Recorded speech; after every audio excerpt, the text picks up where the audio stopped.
Good morning, everybody, and welcome back to Bowl TV for continued coverage of the 2021 Intercollegiate Singles Championships taking place at the Spectrum Entertainment Complex in Wyoming, Michigan, just outside of Grand Rapids. My name is Aaron Smith with USBC Communications and Bowl TV, and we are excited to bring you the final two rounds before we get to our semifinalists and determine the players who will be competing on CBS Sports Network in hopes of taking home an individual national singles title.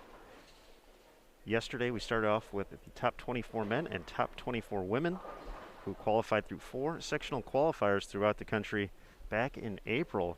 After a 6-game qualifying block, the top 8 received a first round bye, and then our remaining 16 competitors in each division bowled the first round of match play, 3-game total pinfall matches to determine who advanced. We now have a full house of bowlers here, 16 men, 16 women left competing at the 2021 ISC. This is a single elimination format, so no double elimination here. So this is all on the line, every round. No cushion, nothing to fall back on. Find a way to win, or unfortunately your tournament is over. So with that quick introduction of what we're doing here, this is round 2. Once again, after 3 rounds, we will know our semifinalists in both the men's and the women's divisions. I'm excited to welcome in my special guest throughout the course of the week. He's a member of Team USA. He's on the USBC Board of Directors, the 2018 PBA Player of the Year, 3-time PBA National Tour champion, Andrew Anderson, joining us once again. Andrew, good morning, sir. Good morning. Good morning. Thanks for having me. I'm excited to be back for another day on the lanes, seeing who is going to the TV show. It's crazy how quick it gets there. And I think that's something that I'm sure a lot of these players were thinking about, after last night finishing up. It was a relatively early day. Obviously, it's very early in the morning here, 7:30 local time. What time was it? 7:30. Okay. 7 technically at the moment, but you said on the air you'd be here by 7:25, and you were here early. So I was here early. Don't expect that too much out of me, Aaron. But, I'm here. And I'm happy to be here. I think it's going to be exciting, win or go home, or for some of these athletes, win or go back to the hotel and get ready for team event. But a lot riding on these matches, and we talk about it all the time. Getting off to a good start, getting some momentum on your side is key. So these first couple games here, I think they know how important they are. And our matchups here on lanes 13 through 16, 13 through 16 to our left, it's going to be Katie Robb of Delaware State. She's up on the approach right now, taking on Rebecca Loker of Ottawa, Kansas. So Katie was one of the players who received the first round bye. She qualified 3rd overall. Rebecca won her opening match to advance to the second round, and then over on 15 and 16, we have Victoria Jardina from Lawrence Tech right here in Michigan, taking on Patricia Rosales of Prairie View A&M. So Patricia qualified, was actually tied for 5th place overall. So she received the first round bye. Victoria was able to win a match to advance here to round 2. But you got to think for a lot of these players, and Andrew as a Masters champion, you kind of see the bracket board, you kind of see where you want to get to. You want to make the show essentially. And these players are 2 wins away. They're 6 games away from potentially being on TV and representing their school on CBS Sports Network, which is pretty awesome. And how much you think they were thinking about that over the course of last night, waking up this morning, trying to get ready and trying not to get too far ahead of themselves? I think it was actually tougher for those who got a bye. I do. They had more time back at the hotel, more time thinking about what today's going to feel like, what these matches are going to feel like. The ones who have already won a match to get here, they're kind of accustomed to match play now, right? They got a couple games under the belt in it. They won a match. I'm interested to see how it plays out because, there's some very interesting matchups. Last night we watched Brooklyn Boudreaux. Is that how you say it? Boudreaux. shoot lights out, or what it seemed like, on this pair in front of us. And now she has to wake up this morning and bowl against Mabel Cummings. So on both sides of the fence there, you can look at it and say Mabel got the first seed, and you know what? She won. She won a matchup with the highest score from last night. So, and then on the other side, you can look like Brooklyn was really excited to get through the match, and then she has the gauntlet to go through for what some might think. So, this is just the beauty of the format. You know, win or go home. You just don't know what it'll take to win a match, so you kind of have to just play it aggressive regardless, and then kind of feel it out from there, right? But we'll see. In front of us, we see that Rebecca gets off to a hot start with a three-bagger, and like that's just immense early pressure, right? You just do not want to fall behind early in these matches. You don't want to have to look up on a big hill to try to climb. So really important to get off to a good start here. Andrew, you mentioned the Brooklyn and Mabel matchup. That is on lanes 1 and 2. Let's go through both the women's and the men's matches ongoing at the moment. Over on lanes 3 and 4, we'll start with the women's division. Allison Resco from Duquesne taking on Marissa Carey of Indiana Tech. Over on 5 and 6, Cassidy Corey from Mount Mercy taking on Jordan Munt from Tusculum. Over on lanes 7 and 8, we have Anna Elijah from North Carolina A&T taking on Ira Amanuddin from Mount Mercy. Over on 9 and 10, we have Isabel Allen from McKendree taking on Madison Janak from Wichita State. And then over on 11 and 12, Jenna Lair from Monmouth taking on Dakota Fakney from Stephen F. Austin. And then, of course, we have our matchups in front of us here to complete the matches ongoing at the moment. We do have a full house, and we have cameras on every pair, which is pretty nifty. Moving to the men's side, over on 17 and 18, we have Connor Novak of Notre Dame, Ohio, taking on Seth Gosson from Texas San Antonio. 19 and 20, we have Sean Quinn from Calumet taking on Jordan Monens of St. Ambrose. 21 and 22, Stephen Coker from Bowling Green taking on Jake Tolke of Thomas More. 23 and 24, Nathan Burns of Rio Grande taking on Petey Virgos of Calumet. 25 and 26, Andrew Sachs of Lindenwood taking on Andrew Gross of Wisconsin Whitewater. 27-28, Troy Owens of Lindenwood taking on Zach Denton of St. Ambrose. 29 and 30, Tyler Moore of Tusculum taking on Joshua Imhoff of Oklahoma Christian. And then on 31 and 32, Corey Hersha of Indiana Tech taking on our top overall seed in the men's division, Alec Keplinger. That's a very similar matchup to what I was just talking about with Mabel and Brooklyn, because Corey Hersha had 690 last night, and then Alex gift for becoming the 1 seed is to go against the highest set on the men's side as well. It's crazy how that happens. I expect that to be a high-scoring match between those two.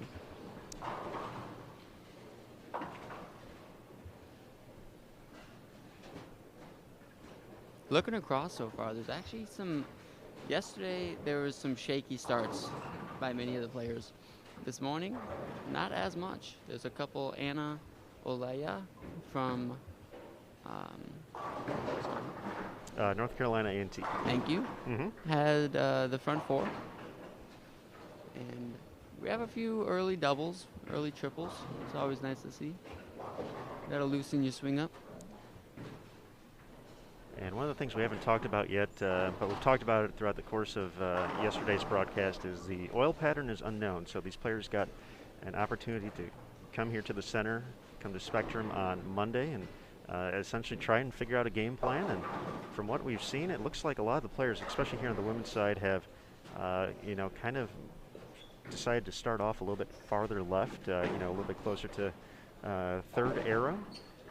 So especially the matches in front of us, that seems to be the way they're attacking it, except for Victoria, who's going a little more direct, using her ball speed to kind of reduce that angle a little bit. And Aaron, so far from what I've seen, I think she has a clear advantage. I really do.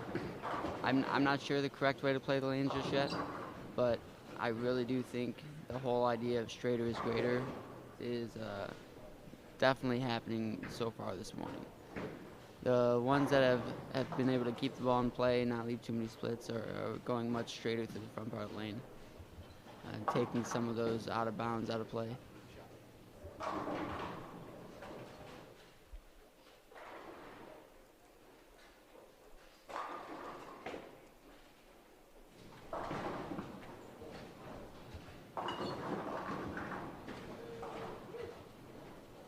You know, we need to get a camera that is behind us for the coaches.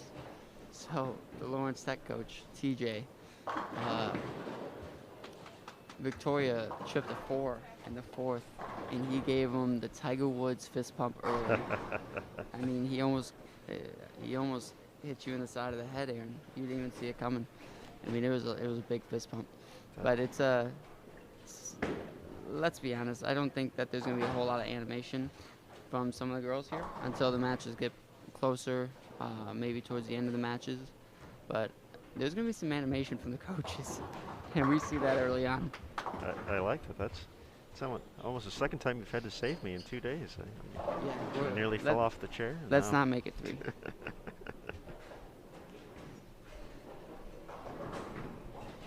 He's getting the fist bumps ready. I like it.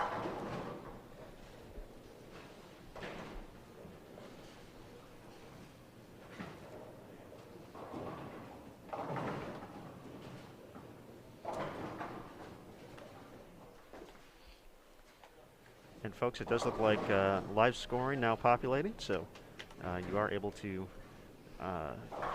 keep track of the scores as they roll through here at Spectrum Entertainment Complex. Big shout out to the Eaton family and all the folks here at Spectrum. This we talked a little bit about yesterday, but really a phenomenal facility. It's a one-stop shop for a good time, it looks like, between golf simulator and the boutique area as well as. I am so happy that they did not have golf simulator when I went to school here. I'm telling you, I would have missed class. I would have been stuck here at lunch. My coach might not have seen me for some of the practices. It might have been bad. It was, but this is such a cool place. Like you said, one-stop shop, and you can do so much. And then, if you're feeling up to it when you're done having fun here, behind the bowling center they have a volleyball, sand volleyball, which I know you're into, Aaron. And then you follow that up with a place called Craig's Cruisers, which you could drive some go-karts around, play some putt-putt. So I know one of these days I'll probably see you drive some go-karts around back there, but it is a lot of fun. Great area, and I'm really happy that Nationals could come here. You don't want to see me on the go-kart track. I can only imagine. I'm all business. I can only imagine. All business, Andrew.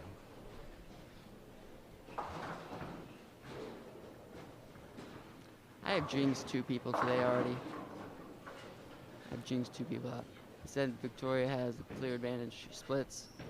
Talked about Anna having the front 4. She follows it up with 2 missed spares. I think I'm. Welcome to the broadcast booth. That's what we do. I feel like Mike Flanagan, if he's watching. This dark cloud.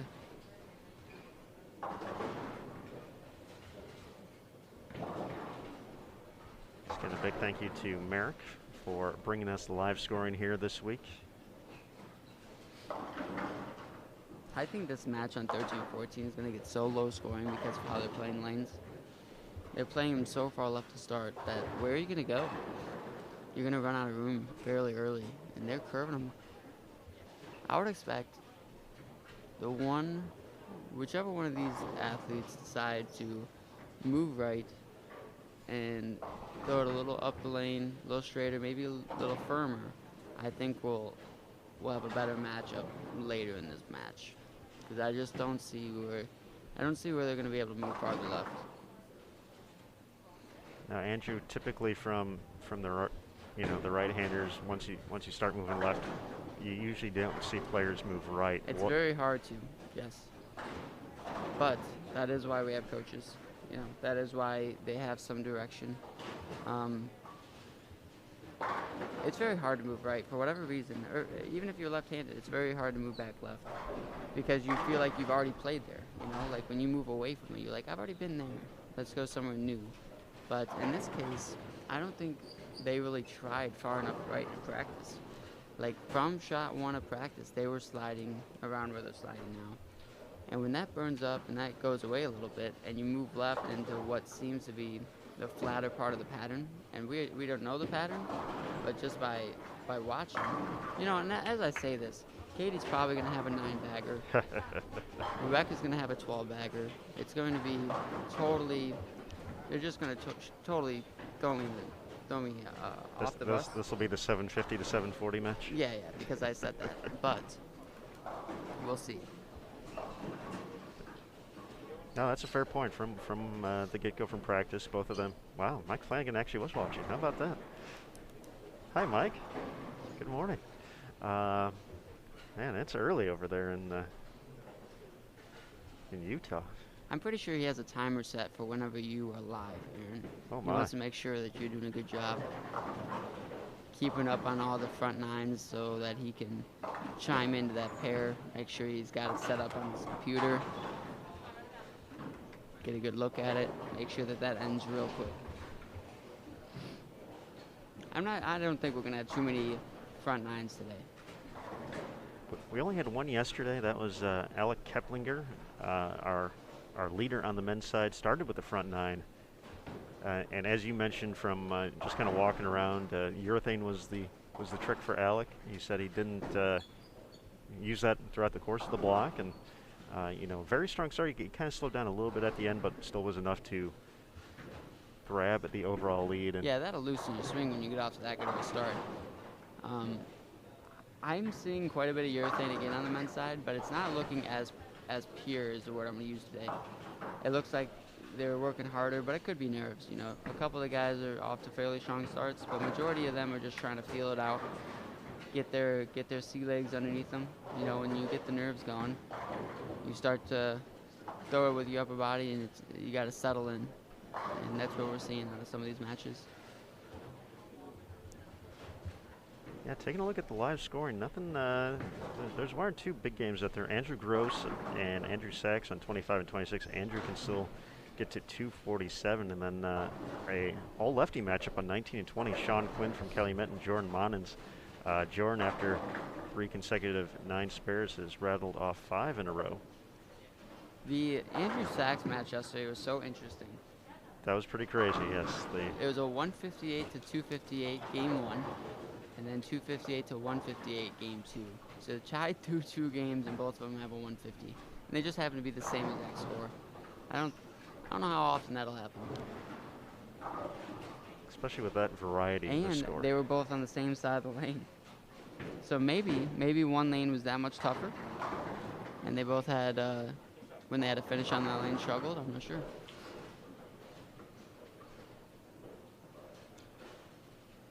Patricia finding something here toward the end of game 1. Late 3-bagger can still get to 203. Victoria with just the 1 open in the 6th, striking the 8th here. 224, her max score.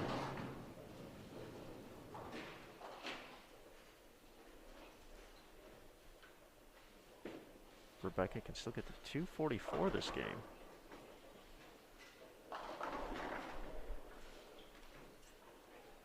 Will cross over for the double to set up the 10th.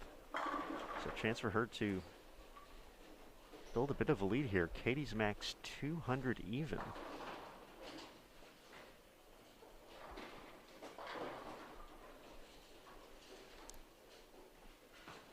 So she had the double in the 6th and the 7th. Great shot here on 14 in the 7th frame, but then 3, 6, 9, 10 in the 8th. Chopped it.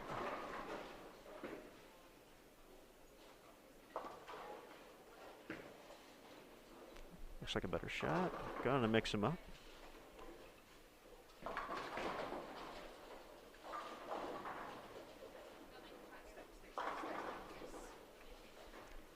Great shot to kick off the 10th for Victoria. She's really had a nice season. Been through the collegiate ticker throughout the course of the year. Of course, always find that on Wednesdays on bowl.com. Saw a lot of nice finishes near the top of the leaderboard, a couple of top 5s throughout the course of the year. She then qualified out of the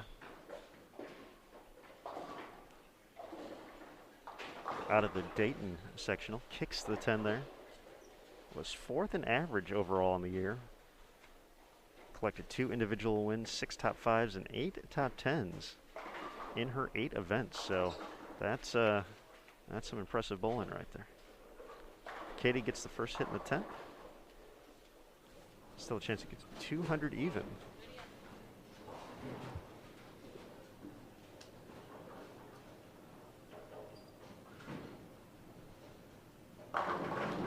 Great shot there by Victoria.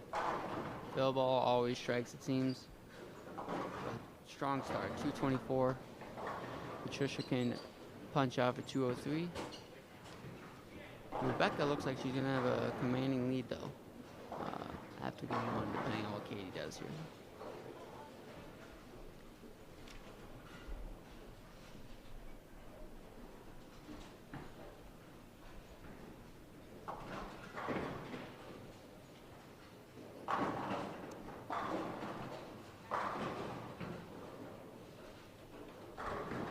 Playing that far in, definitely can't get it that far right.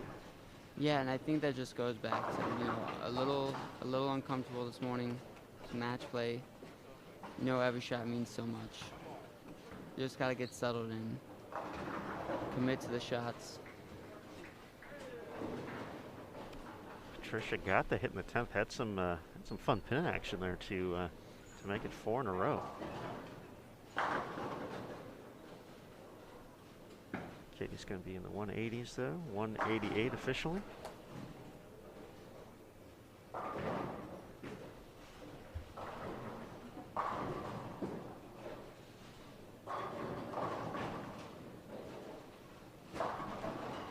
Rebecca crossed over in the 9th frame. Let's see if she can take advantage, get another strike, and get into the 230s. The 244 max out there. I'm looking at 9 spare for Patricia. Put her at 192. 32 pin advantage for Victoria, possibly. Great shot. You know, I said something. I said something about them playing in, and now she's going to have 240. But I'm going to stop talking about lane play. But I feel, you know, this is a quick format. It's 3 games. Part of that, you know, you've seen the pattern enough.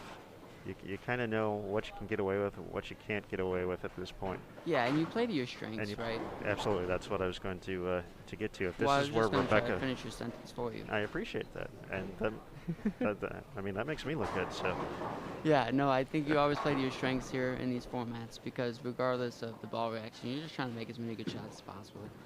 Especially when you're a little on the nervous side, and those were great shots. I really don't think Rebecca has a lot of miss room per se. She's just throwing some really good shots. But good shot making can keep you in anything, really.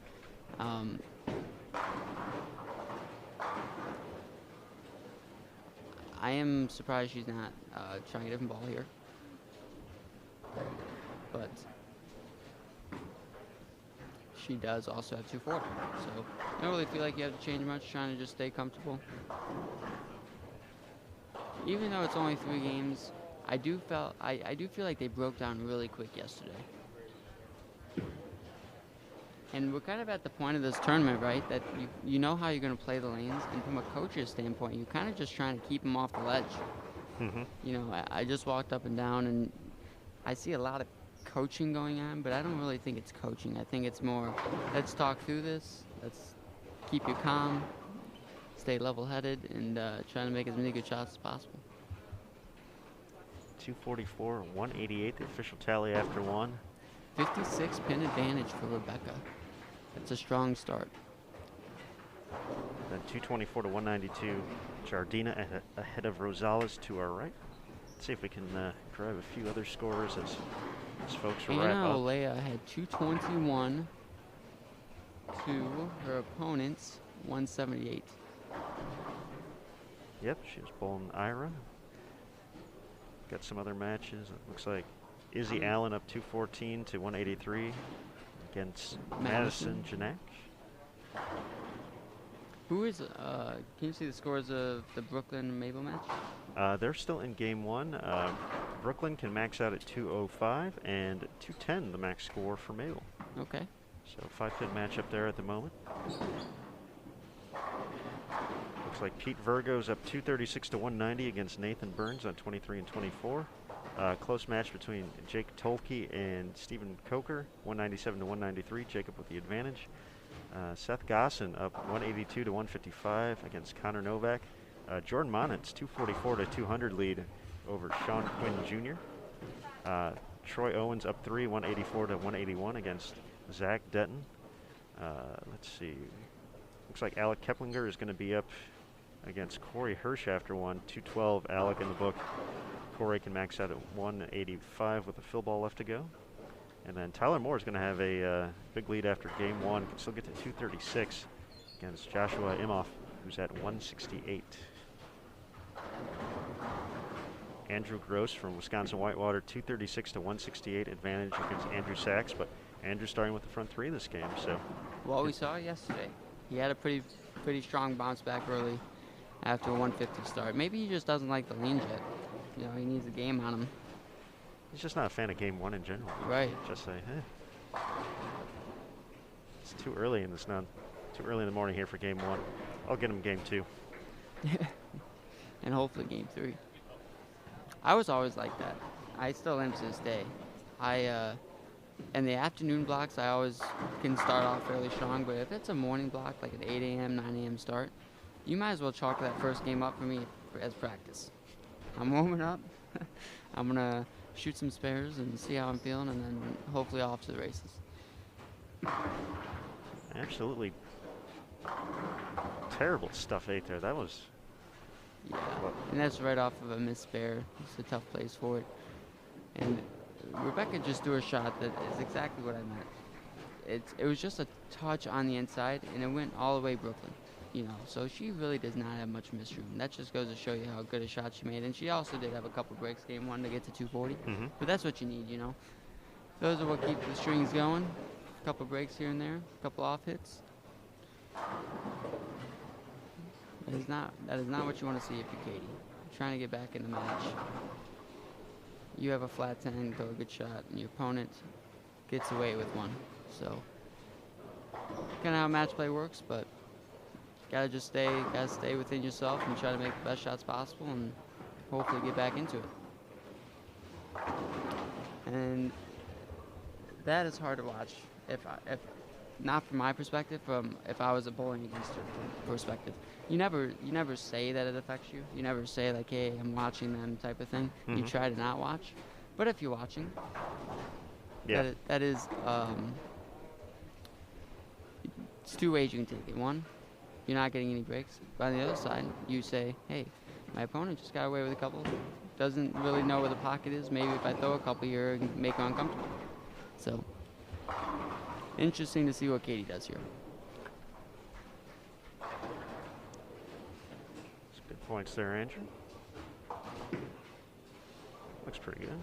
Oh, it's going to make the move off the spot. 2-pin. If that was your ball, Aaron, that would have made a very strong move. Probably would have went all the way to the 4-pin. It probably would have, yes. I'd have to make a sizable move after that. Incredible rev rate of 6. 6 is the rev rate. You count it? Yes.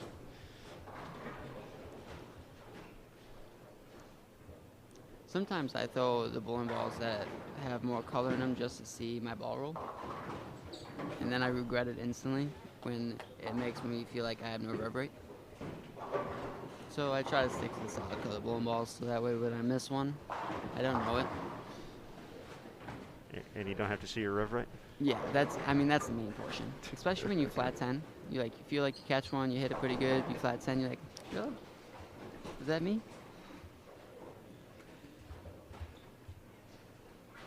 No, that's just impossible. Andrew Anderson doesn't leave flat 10s. Only three times a game when I'm bowling good. On 11 and 12, rough finish for Jenna. Couple splits to finish, shoot 150, and Dakota can come out and throw 3 in the 10th for 200 to take a 50-pin advantage. And there's a break coming right back for Katie, you know. And if you're Rebecca, you crossed over a couple times, and I would expect this one to either be a really good one or be a miss right. I don't think she's going to try to pull it again. I think that when you do it a couple times, you start to think about it. I would expect this to be a good one or maybe a miss right. But I've been wrong many times this morning already.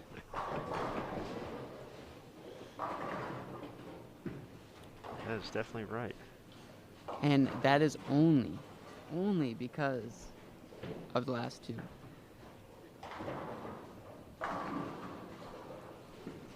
So left with a washout here, loses a little bit of count. It's just really hard when you pull a couple to not tell yourself, hey, let's get one over there. And then when you're bowling on something hard like this, you just don't have much miss room over there, you know? It's very hard to dial it in after a couple shots like that. Do we have any questions in the chat yet this morning?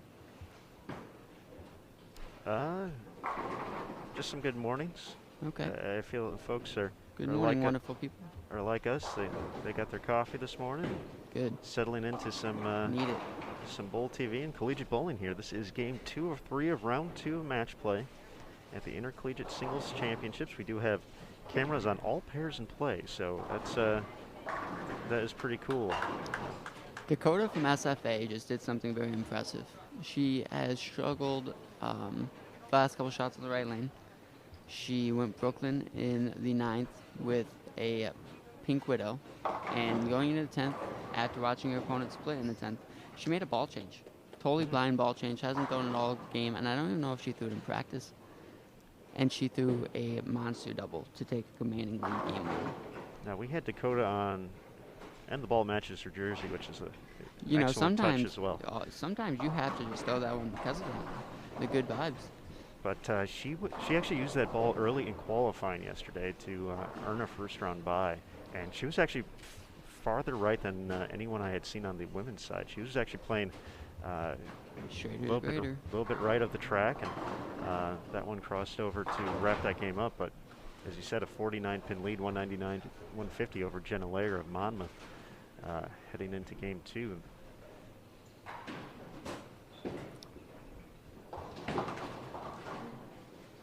Victoria is going to try to get back on it here. She has a 30-pin advantage, correct? Let's see. Yep, it was 32 to start this game. 224 to 192.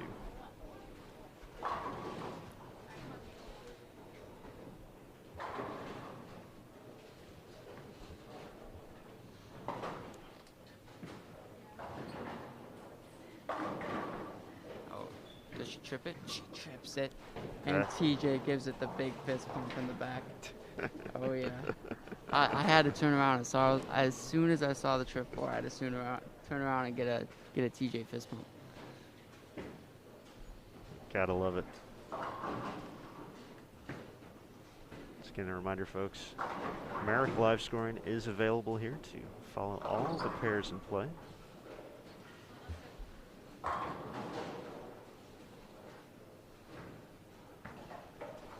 So, Rebecca, double open spare. Can Victoria double here? She does. It's a big double in the game. If you're Patricia, you kind of feel like you got to get going. Down 30. Haven't really found the pocket a whole lot. With Katie, I think she's hitting what she's looking at. I don't think she's missing her target. But I think whether it's nerves or whatever it may be this morning, she's throwing it a little harder than she's expecting. And that's why the ball's not really getting there. Because the couple ones that have gone there have been a touch softer, a little slower speed, and that's tough. That's tough to chop the 2-5 there, and you give the momentum right back to Rebecca. So Kay's got to throw some good shots here. She's got to settle in.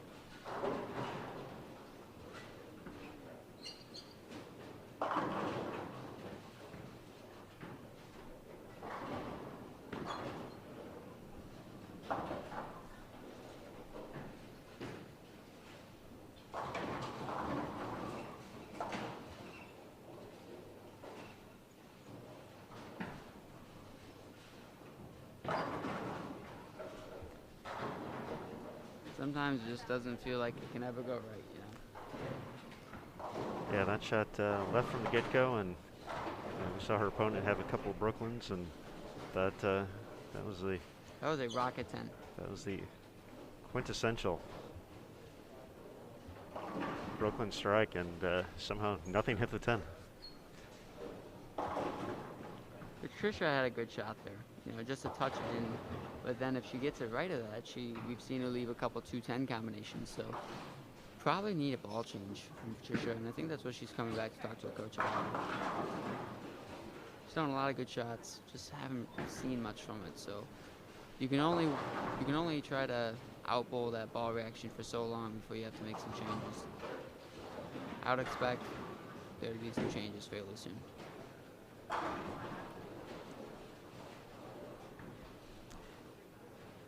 She's thinking about it. She's looking down, thinking about it. It's tough. It's a tough spot because you've hit the pocket. You've got 9 spares, but yep, there's 9 spares gonna. Ball change coming. 9 spares going to do it for you. She took the thumb out, grabbed a different ball.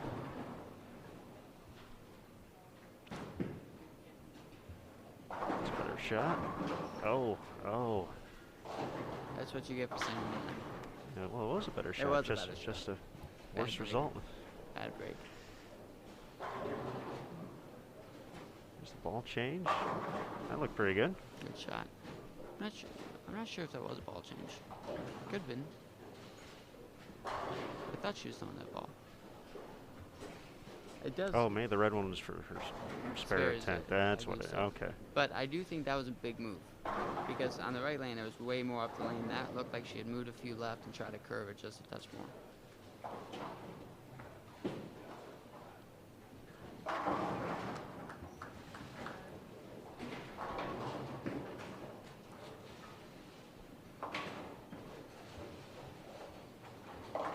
And something to think about when it comes to 3-game matches and how they break down is Victoria's going to play pretty straight. We saw it in qualifying yesterday. She played pretty straight.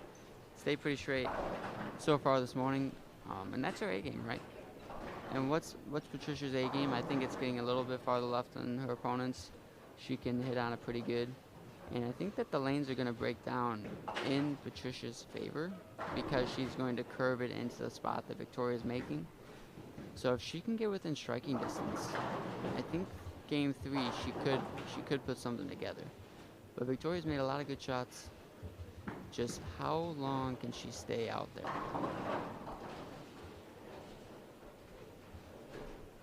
Andrew, how much strategy goes into that when you know? Oh, so much. Obviously we get to, you get to know, and maybe it's a little bit different in collegiate just because there's, NCAA, USBC Collegiate Club, NAI. There's so many different divisions that maybe these players don't see a ton of each other throughout the course of the year. But right. But how much of, trying just to find any intel you can on a player to figure out, okay, they might do this, that, or the other. Yeah, and I think that's like coaches. I think that's more the coach at the moment. Oh, great wow. shot. And her ball's starting to hook a lot more faster. But I think, man, there's a lot of gamesmanship in bowling that goes beyond it, and when you don't see somebody very often, you're going to play to your strengths. You're not going to tell Victoria to play 20 because that's where the lanes might be good this day because you want her comfortable, you want her in her A game. However, maybe it's different ball choices. Maybe it's different surfaces on those bowling balls to keep her in that zone. Different things like that will come into play more. But I don't think you're going to take anybody out of their comfort zone. I am surprised, really, in the Katie-Rebecca match that they haven't played straighter. And I know I've said that already. But they're not doing themselves any favors when it comes to breaking the lanes down. So unless they both knew that, or they both are just playing strictly to their A game, I am surprised. Because I thought Katie played straighter yesterday in qualifying. And this is a big 2 shots for her because her opponent has opened the door. And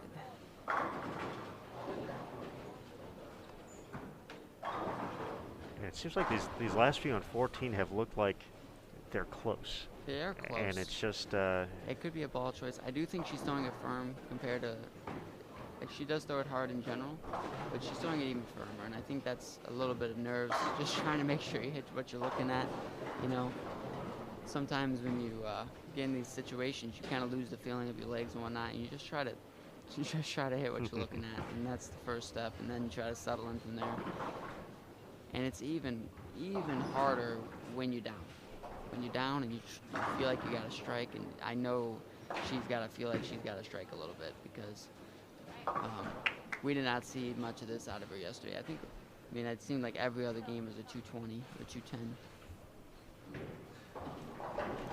Yeah, she qualified third overall, I believe.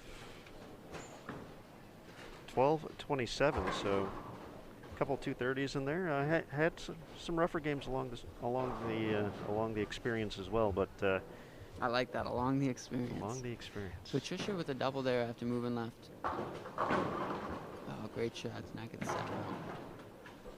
But keeping yourself in the match. It's what matters. So it may feel like a sprint to the bowlers, but we know that 3 games is a lot of games. You don't feel like you got up to sprint, you just have to make as many good shots as possible.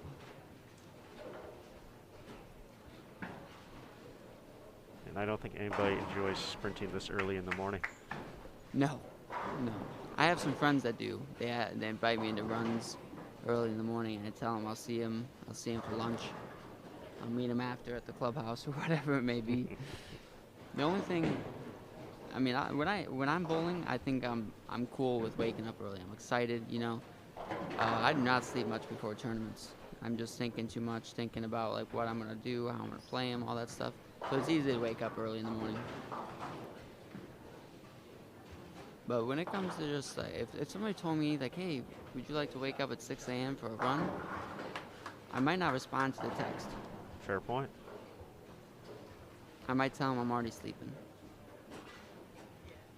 Let's see if Rebecca can get something going here. And that wasn't that bad of a shot. A touch right, just a touch right, and just stays out there. And you know, bowling comes around. You know, she got a couple breaks earlier. Now it feels like she can't get one. She had that 4-9. That was a great shot. Looked like she moved left off of it. Another split.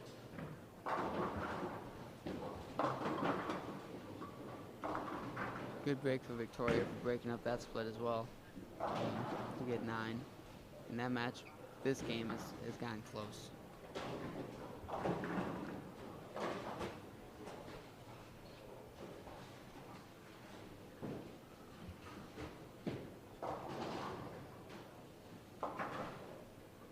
be 3 consecutive opens now for Rebecca. Just looking to get something going here. When it rains, it pours.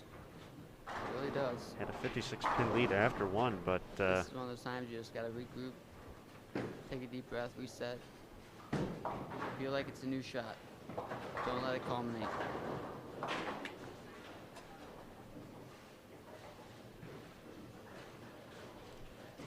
talked about Andrew Sachs a little bit earlier. Bouncing back nice, 255 in game 2. His second game average is 100 pins higher than his first game. And now he's taking the lead against Andrew Gross. 2-pin lead heading into the finale, 423 to 421.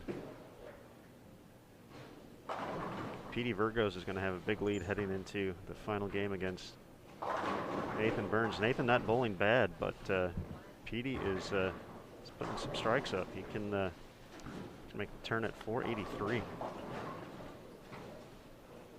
Petey just looked comfortable yesterday.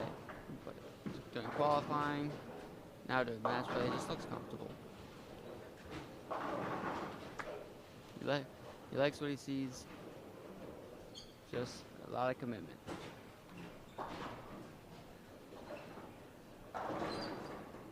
Taking a look at 5 and 6, Jordan Munn putting together a nice game. Can shoot 270 still with the 9th and 10th left to go against Cassidy Corey.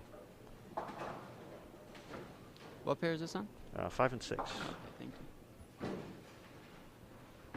So we've seen a couple of light shots here from Katie on this lane. That one got left quick, and probably similar to what we talked about earlier. She had just kept seeing the ball and she kind of scooched through the break point and not quite make it all the way up the hill. And what are you going to do? You're going to try to grab a little bit, get a little help, and go space. And that just goes to show how hard, like, this pair is getting hard. It is.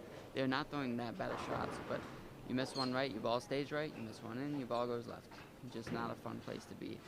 And like I said, I really think it's going to come down to which one of these girls makes a bigger move quicker and gets away from that transition. Patricia can step up here in the 9th and 10th at 215 and get some of that 32 pins back. and set herself up nicely going into game 3. Still going to be behind a touch, but in a much better spot with a couple strikes here.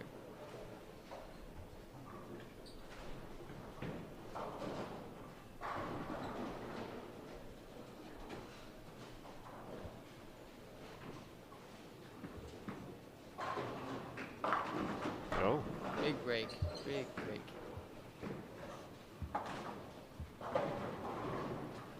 She's probably got to feel like she needs one of those.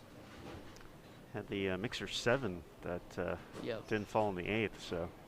Got it right back. That's always nice when the bowling gods don't wait too long to give you one back. It's nice. And as we talk about it, Katie got one back as well.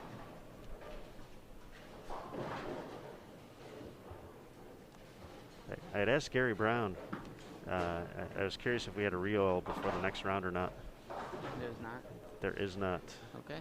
So I'm curious if anyone's going to hit 13 to 14 now. Yeah. Because we're skipping pairs after this. I just don't recall the.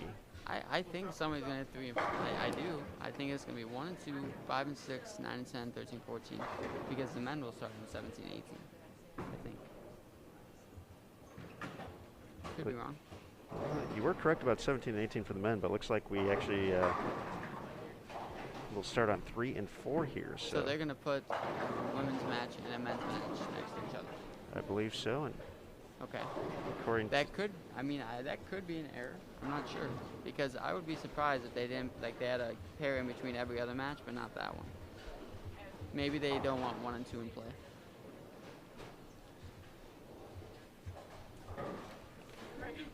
So Patricia with a double, looking for a 3-bagger. Little light. Does she roll it? She does not. But 2-0, 204 with a spare.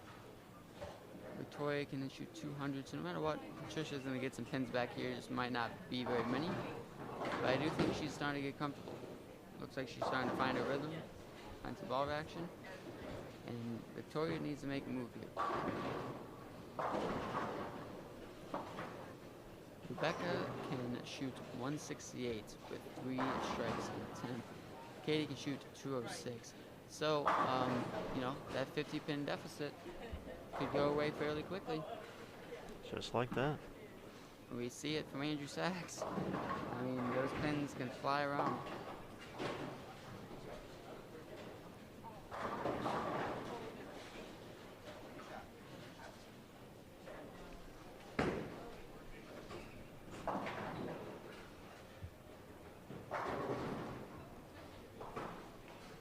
.204 puts Patricia at 396 for her first 2 games. Victoria ready for her 10th frame. Max at 200 after 224 in the opener.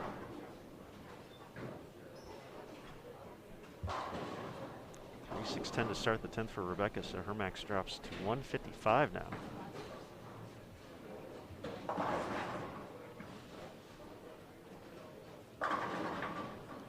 Great shot from Victoria there. Getting all 3 here would be huge. Still have a 28-pin advantage. 28 pins, a lot to work with. You feel like you can miss once or twice. As a competitor, how much are you thinking of that difference, like going into Game 3? Is that way up there, or is that kind of like back of the mind? You're not trying to think about it too much. Everybody's going to be different, right? I honestly believe that some of the women competitors here aren't even thinking about it, right? Like, I think that mentally they're just like, all right, let's just keep throwing good shots, right?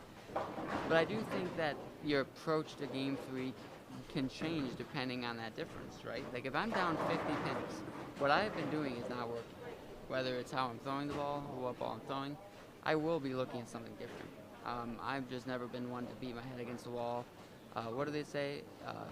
Doing the same thing over and over again is the definition of insanity. I believe so. Yeah, and I don't like that. Oh, wow. How about that? Interesting way to make the spare. But if you're like up 5, 10 pins, probably feel like you just got to make a lot of good shots, right? Until your opponent does something that tells you otherwise. You feel like your score can be enough. So I do think the pin and that difference matters. How you attack the lanes and your approach towards the game, but it's not something that's actively thought about. So we have a 414 to 396 match here on 15 and 16. Victoria Jardina with the advantage over Patricia Rosales. Rebecca Locher with the 155 after 244. She's in the books at 399. So for Katie Robb, she can make this very close with a double here in the 10th. Finally gets that reaction she's been looking for off the spot on 14. Gets that hit. I did not see it. My vantage point is not great, but it looked like it went like mixer again, yeah? It did, yep. Yeah, it just looks like this lane. Those were a lot of good shots. You know, she liked them. They were just not getting there. That one did look like she finally caught it a little more. But I would really like to see if she threw that same shot, but maybe just a pinch slower. I think we'll get there.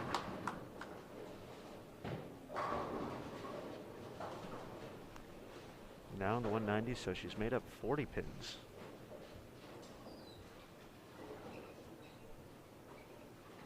Can bring it with less than 10 pins with another strike here. Momentum. Momentum. Momentum. Brought it up yesterday. I mean, just that. I would not want to be blowing on that pair at the moment. It just looks like the miss room is just so small.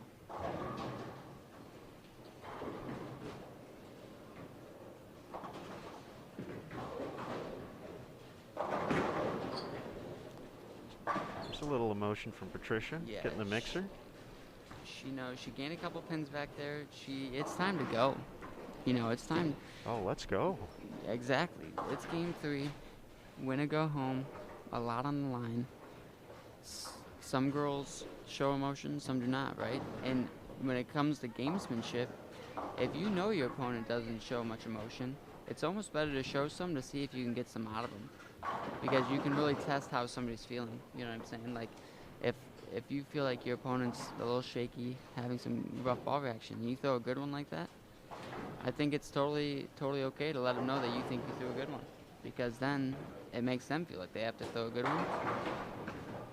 Gamesmanship. I mean, there's just so much of it, really. I don't think it's talked about enough how much, like, lane play is part of that. You know, if you're bowling against somebody that's really good at hooking the bowling ball, in practice, maybe you try to play their part of the lane and then save your part of the lane for when you start. Andrew, that sounds like some good advice. I've never seen you get fired up on the lanes before, so perhaps you're going to have to start doing that in the future. Yeah, I got to be the most quiet individual when it comes to getting fired up. I actually think I might have most fist pumps on one-baggers on the PBA Tour. Because I get excited when I strike once, let alone twice. I enjoy that as an official stat, and we'll attempt to use that moving forward. Let's see, we actually have a game getting ready to wrap up on 3 and 4, so Allison Resco and Marissa Carey wasting no time. The match? The match is almost No way. Yeah. They're at the end, and it looks like it's going to be Marissa Carey. Rapid firing? Looks like Marissa Carey is going to be the one moving on. Looks like Brooklyn Boudreau is going to have an advantage over Mabel Cummins. It's going to be pretty close, though, heading into game 3. Jordan Munt up 414 to 375 against Cassidy Corey. Let's see, that is 445 for Anna Elijah. Let's see, and 3 to 377 for Ira Amanudin. So Anna up on that one. Izzy Allen ahead of Madison Janak by about around 30 to start game number 3. And she just had I believe it was a 710 for Izzy in frame 2. So Madison can get off to a strong start here. She has the first strike going into frame 2. Down a few pins. Always nice to see an early double. Big break there from Patricia, knocking out the 10 pin. That spare becomes a lot easier when that 10 pin stays.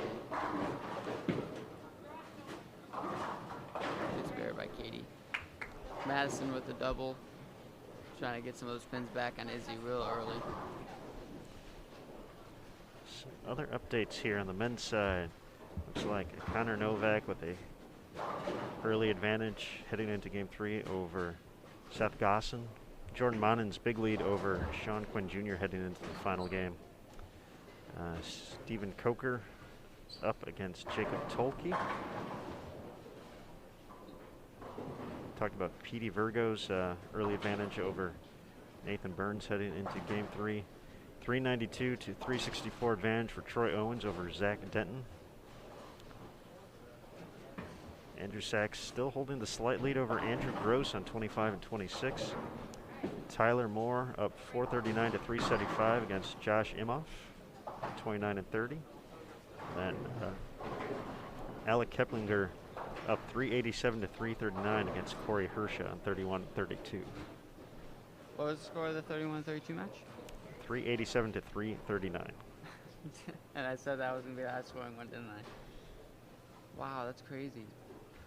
I thought that for sure was going to be a high scoring match. Especially after Corey Hersha had 690 last night. And Keplinger had such a strong start in qualifying. That pair must be tricky. I'm sure they're both throwing urethane. It's going to make them a little trickier.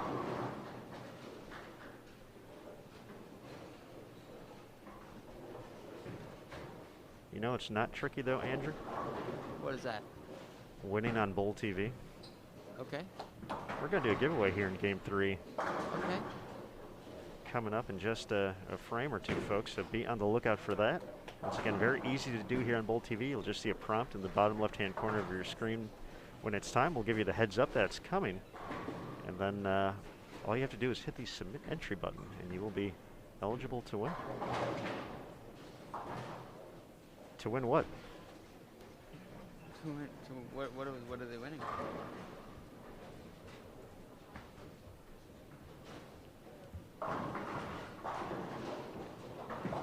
An ITC branded tumbler. Brooklyn.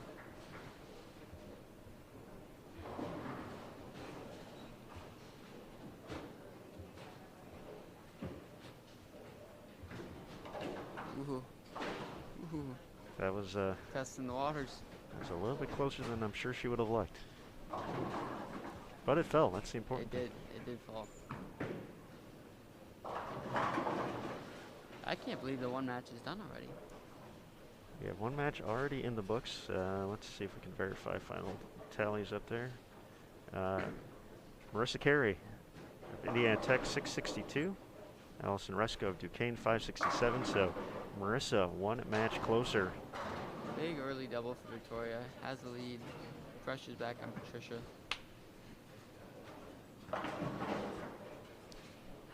How many times do we see that? You get away with one, and they just take it right back. And then you can say the opposite. They take one from you, and they give it right back, you know? This has been quite the roller coaster of a match on 13-14. It really has. It's been, we saw some bigger scores in the opener, and then it turned into Victoria not happy about that. Yeah, and that was a good shot. And that's what we're talking about. How long can she stay out there? That was plenty good. That was up the lane. That just screamed off of it, you know? I mean, gotta make another move there. Get pin count here. Patricia for the double and get into this. Oh, she made it. Oh. I thought she made it. Her spare ball. So, do you think that her spare ball hooks more than your ball, Aaron? It's close. Okay. All I was thinking about is counting the revs. Counting the revs. As it went down the lane.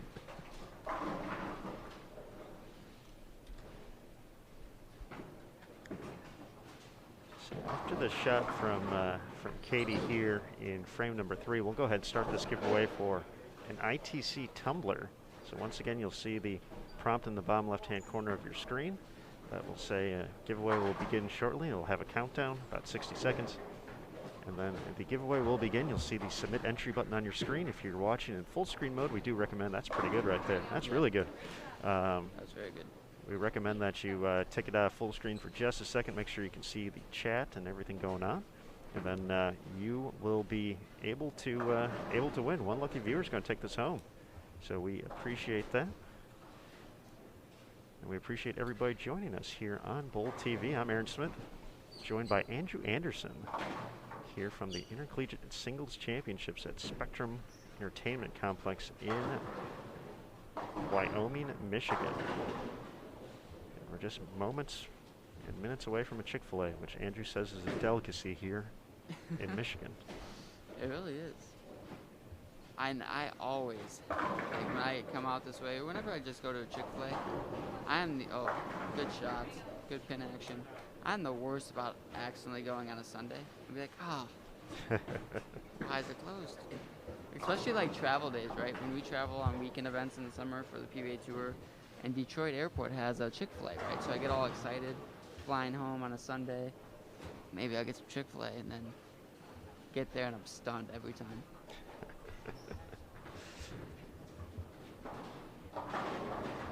Well, I'll remember that because that's when we head out, is Sunday. Yeah, so make sure you get it before.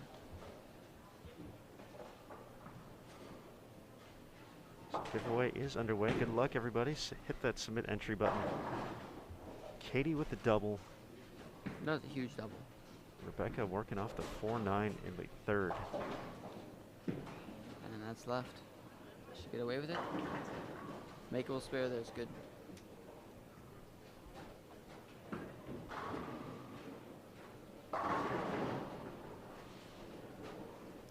Okay, looks like we got some Katie fans in the chat, so let us know who you're rooting for out here this week. And an appropriate answer is all the student athletes as well. So.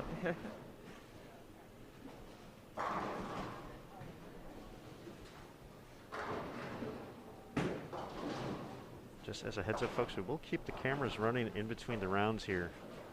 So round 3 will be coming up fairly shortly after the conclusion of round 2 here. This is the final game in the single elimination format, 3-game total pinfall matches here on our featured pairs once again on 13 and 14. Rebecca Loker a 399 to 381 advantage over Katie Robb, and on 15 and 16 to our left we have Victoria Jardina up 414 to 396 against Patricia Rosales. Patricia with one out the window there a little bit. Left to wash out. Probably got to feel like she's got to make it. Could be down a pretty large deficit with 6 frames to go.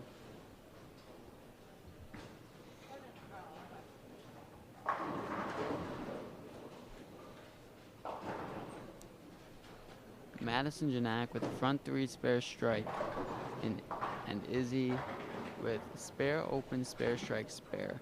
So advantage Madison. Oh no. Lane 13. That's a high flush 4-7-10. Exactly what you want to see if you're Katie. Last thing you want to see if you're Rebecca. Excellent cover there of the washout for Patricia. Big, Needed big it spare. to keep the pressure on here and put herself in position to make a late run.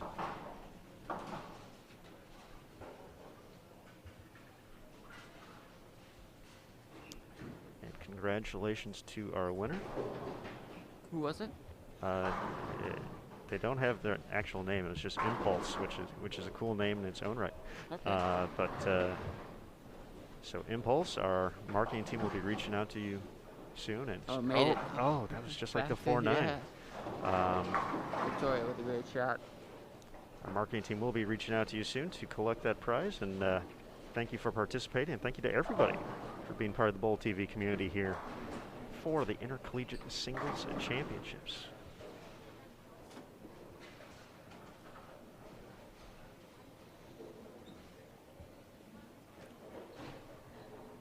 So, big shot for both of the girls in front of us here. Okay. Katie can get a 3-bagger to take the lead, and a commanding one at that. Victoria can also throw a double, or strike here for a double, to have a 35-ish pin advantage with 5 frames to go. Big momentum boost here.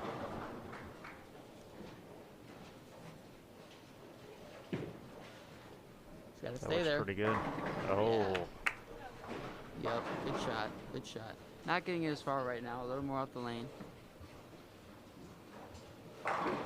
Wow, great shot by both girls there. Pressure is firmly on both now, Patricia and Rebecca.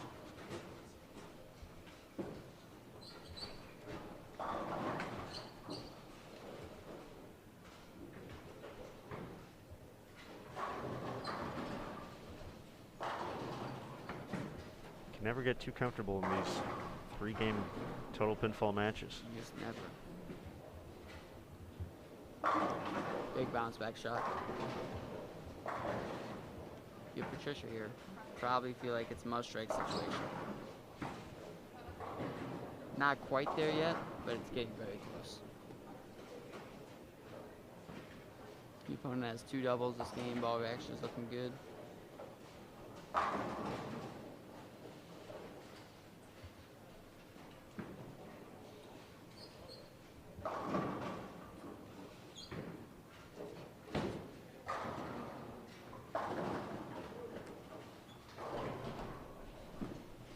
It's got a hook. Let's roll it.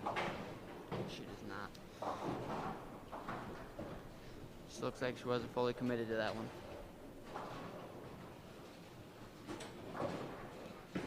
Aaron, what spare is harder, the 3-6-10 or the bucket?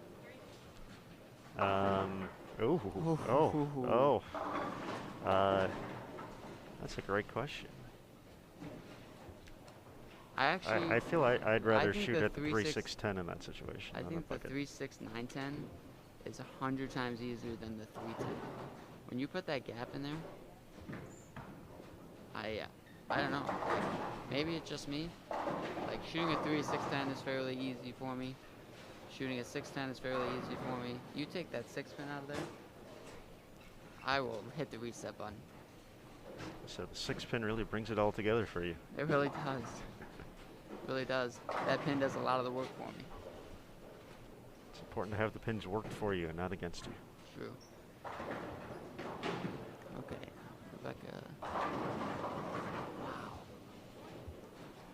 Okay, so Rebecca, was that Brooklyn? That crossed over, yep. Okay. She's probably a little uncomfortable. She really needs a good one to get some of that confidence back, get some momentum. Because her 3 strikes this game have all been Brooklyn, right? I didn't catch the one in the first, but the one in the second and then the one there in the 6th. Yeah, Katie now has some ball reaction. Or she's just throwing that much better shots. And Victoria is now letting Patricia back in this match a little bit. She still has a firm lead. She still have 18 pins, 14 pins, including count right now. Yep, up 14 with 3 to go. Coming down to the wire here on Bold TV. Can you tell I'm a score watcher? Yes, very much so. And that was a better shot by Rebecca, but just was hooking too much in the middle part of the lane.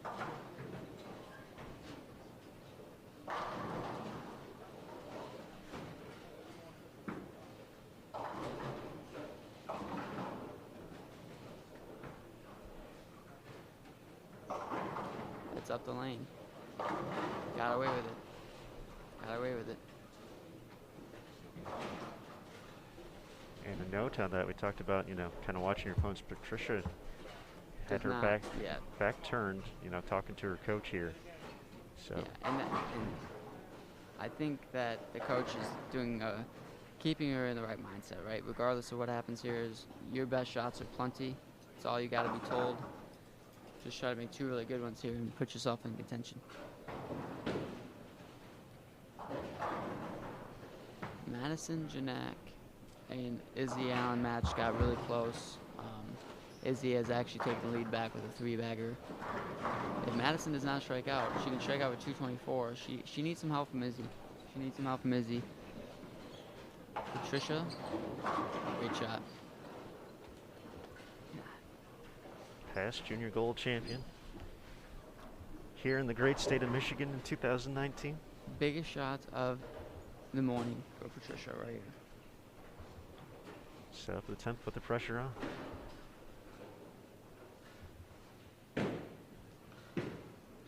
Does that get there? It's going to get there. Mixes it. Yeah, Katie's had a big comeback, and the difference in that match is Katie's been able to stay straighter. As Rebecca went left, the lanes got harder for her. And Katie with a commanding lead now with 3 frames to go. Rebecca needs some help. All right, Patricia. The last 2 on this lane have gotten right quick. That was a better shot. Mm-hmm. Just not quite what she was looking for. Still not out of it yet, but need the spare and gonna need some help from Victoria. 2:04 Victoria on a 190 pace, which would be so, enough. Yep. Staying clean is enough for Victoria. 18-pin difference. Izzy Allen looks like she's going to take the match with any mark in the 10th. Looks like she left a 10-pin there. Yep. Couple lanes down. I believe that will be enough. And tough spot for that opening. Now Victoria just needs to throw a couple spares out there. She's moving on to the round of 8. Yep, fill a frame here. In good shape to advance. Pressure is off for Izzy. She does need a mark in the 10th. She did convert that, so Max or Madison 596. Isabel Allen going to be in the 6.0s, so she is going to advance. It looks like Anna Elijah will be getting the win over Ira Amanudin. Jordan Munt, a victory over Cassidy Corey, 644 to 609. The Mabel Brooklyn match. Still pretty close, very close actually on 1 and 2.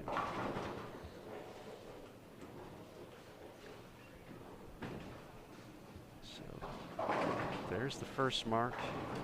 I believe that's it. Just any pin count really. 6 pins. 6 pins will do it. 7 pins will do it. It's a bit of a roller coaster, but that's to be expected with this format. Better shot from Rebecca there. Just didn't get all the way up the hill. Madison bowled great. Yesterday and today, bowled good.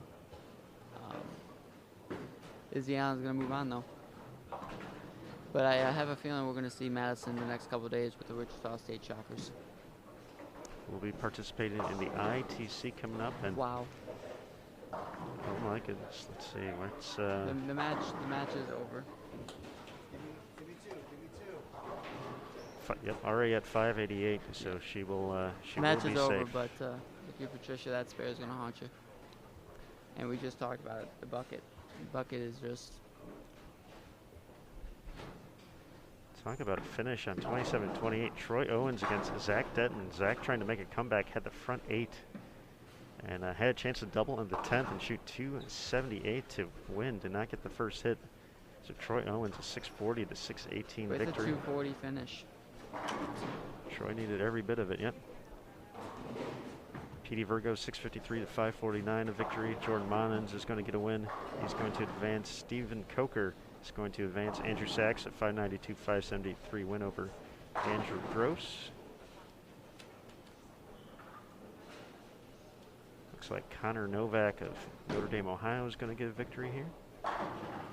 Rebecca's not out of this yet. Rebecca can shoot 198. Katie Rao has 236. But Katie has an 18-pin deficit going into this game. Does it get there? Does it get there? Roll it. Does not. So now you need some help from Katie. Rebecca can still get to 586. If Katie marks out, she's going to be in the 590s. Yep.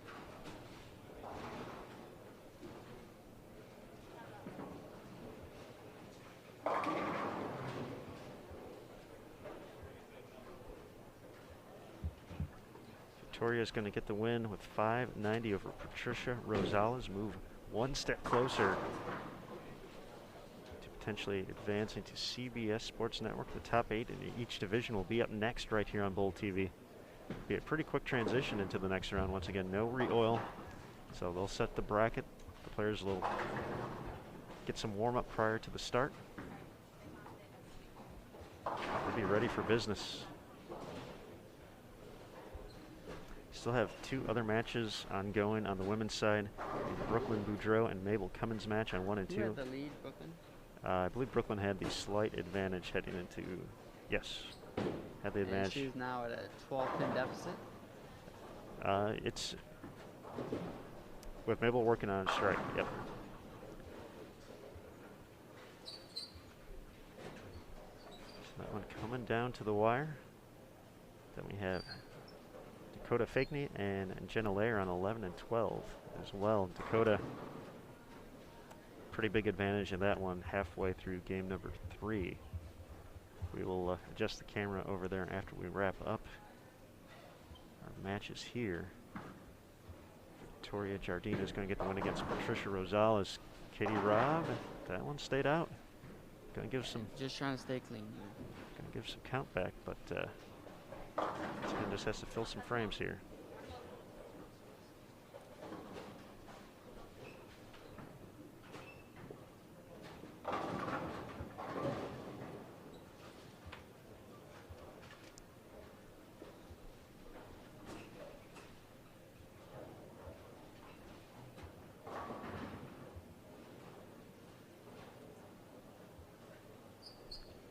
Mabel Cummins did not strike in the 9th frame, so that means Brooklyn Boudreaux can go up in the 9th and 10th, strike out, and lock out the top seed on the women's side. That's that match once again on 1 and 2.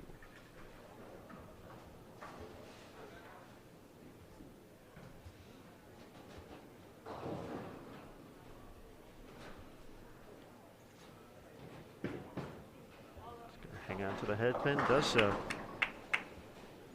Coach Alicia Current, just a couple feet away from us. Probably it's probably more nerve-wracking than throwing some strikes down the stretch to win her PWBA Tour title. I promise you, TJ, to our right here, he has been pacing at a very fast pace those last few frames.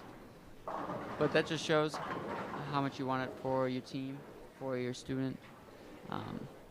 You know, the student's nervous. I think the coach is even more nervous because when it's not in your hands, you know, you're just hoping the best for somebody and you try to send some good mojo. And most important thing is to relay to your student that you got their back, good or bad, make good shots, and don't show them that you're nervous as well. You want to kind of be that. You kind of want to be that rock. I think Alicia's doing a great job with that. She's been there. She knows how to win. She's trying to help Katie do the same. And that strike's going to do it. That's going to get her the win. Katie Big Robb. comeback, too, after 50 pins down game 1. Absolutely. Katie Robb hanging in there. It's going to get the victory. Boudreaux did strike and then 2-8. So if she makes a spare, Madison's going to need to... Mabel, yeah. Or excuse me, Mabel. 9 spare strike. Yep, 9 spare strike would get her to 588. Max for Brooklyn, 587 now. That's with a spare here. It's coming down to the wire. Let's go. The pressure of the ISC. Katie Robb's going to get the victory here. She barely... The 2-pin fell so late. But she made it, nonetheless.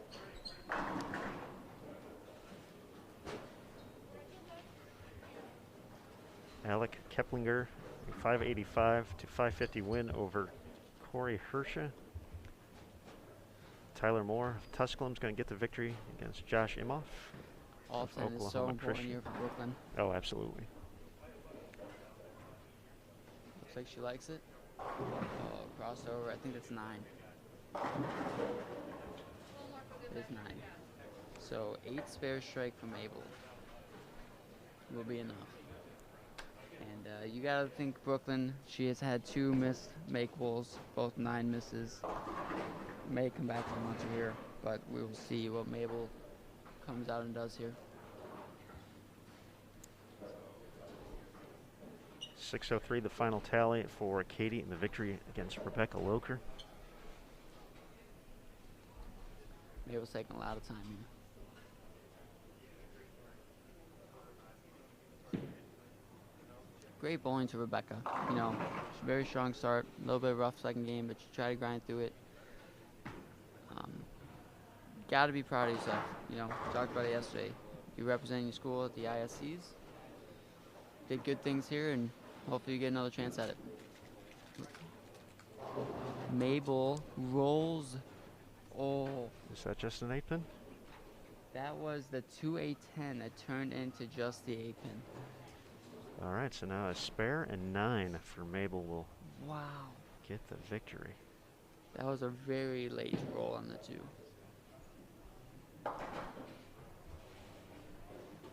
So if she spares here and gets 8, it's a tie?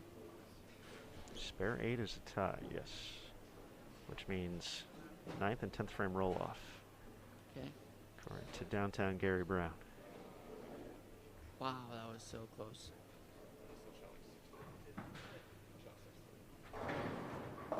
Once again, the match we're talking about, Mabel and Brooklyn on ISC 1 through 4. Makes it fair.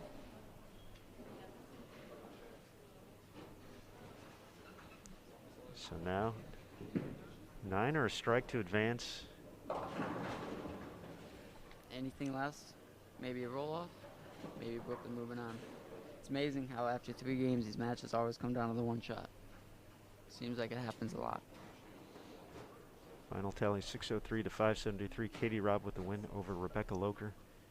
Dakota Fakney and Jenna Lair. Dakota's going to get the win. They still have the 9th and 10th frame left to go. But yeah, right now the very much of a grind out match there. It really was. I watched the majority of it. A lot of spares, not many strikes being thrown, but they're just trying to grind it out. And for Dakota, this is where you learn. You get ready for the next matchup. Tape for Mabel. And she balked. Yeah, she got ready to go and then said something did not feel right. So going to go through. Big shot. Take as much time as you need. 100%. You know, people always say balking can be bad, but if you're not committed, it means way more to be committed.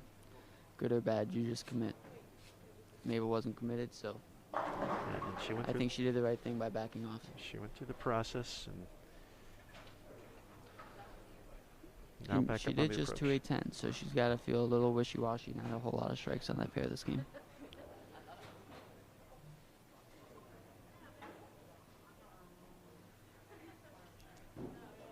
Looks like she likes it. Oh, wow. Oh, is that 7 or is that 6? Is that a washout? That's a 7. That's a 7, so it's needed 8. Oh my goodness. Wow. Missed the head pin, and Brooklyn is going to get a 1-pin victory. Wow. She's fiddling with her tape right now. She didn't like it. Ah, that's tough. 586 to 585. Brooklyn Boudreaux gets a 1-pin victory over Gonna the be a top learning seed. moment for Mabel there. Gonna be a learning moment. Take it in stride. I know she's gonna be upset right now, but learn from that, and you know, don't let it happen again. Right? Like that's just a very tough spot.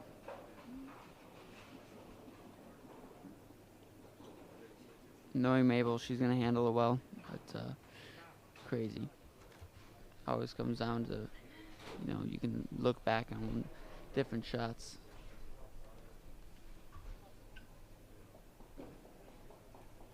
Since we only got one match. Do I have to save you? I don't plan on falling today. Okay.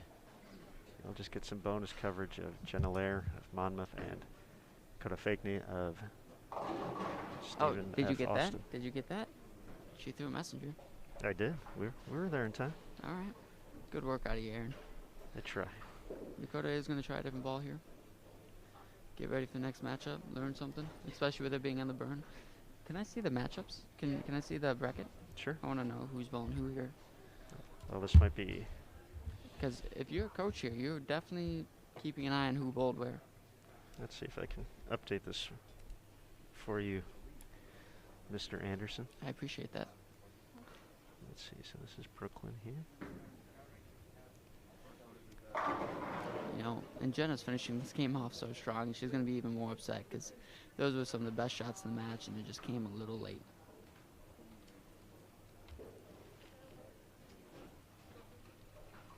So we have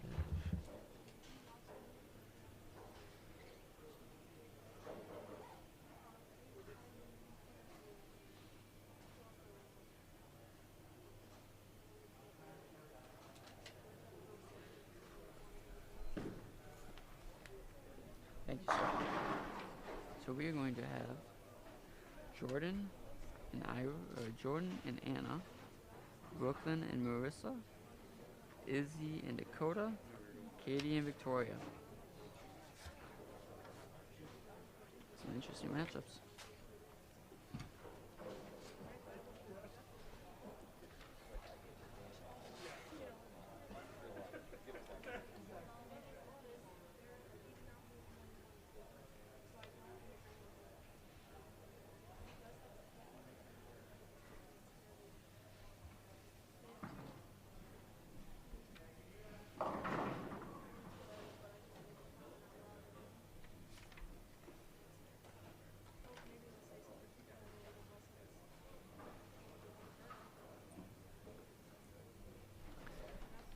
all right. And this could be the final shot here, folks, of round 2 here at the Intercollegiate Singles Championships, taking place at Spectrum Entertainment Complex in Wyoming, Michigan, just outside Grand Rapids.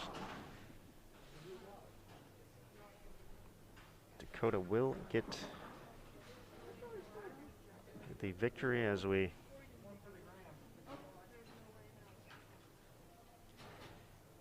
final tally here.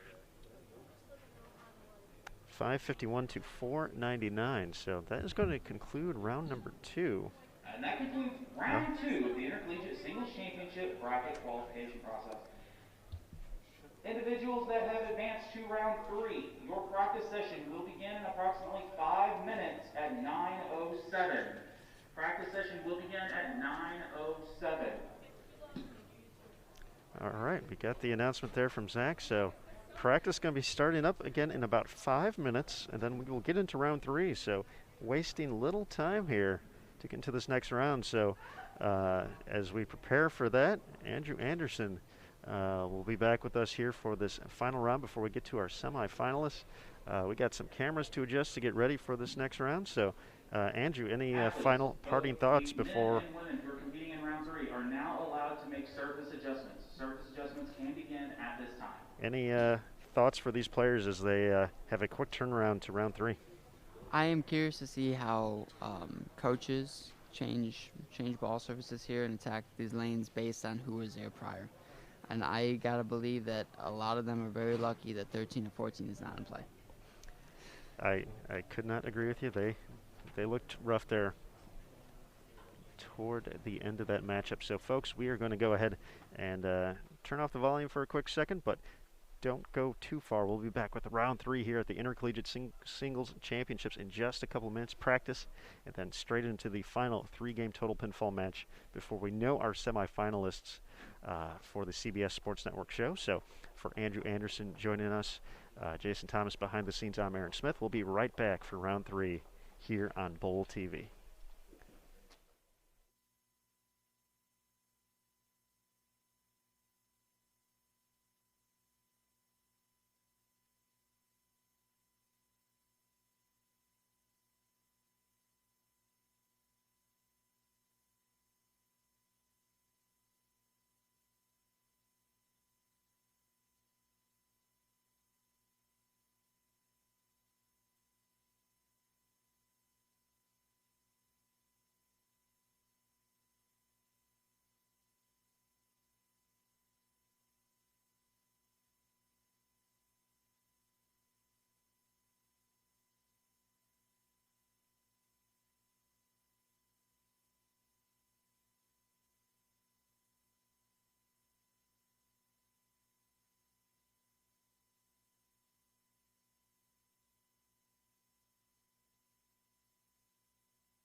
right, folks, we have our announcements from Zach Barton, part of the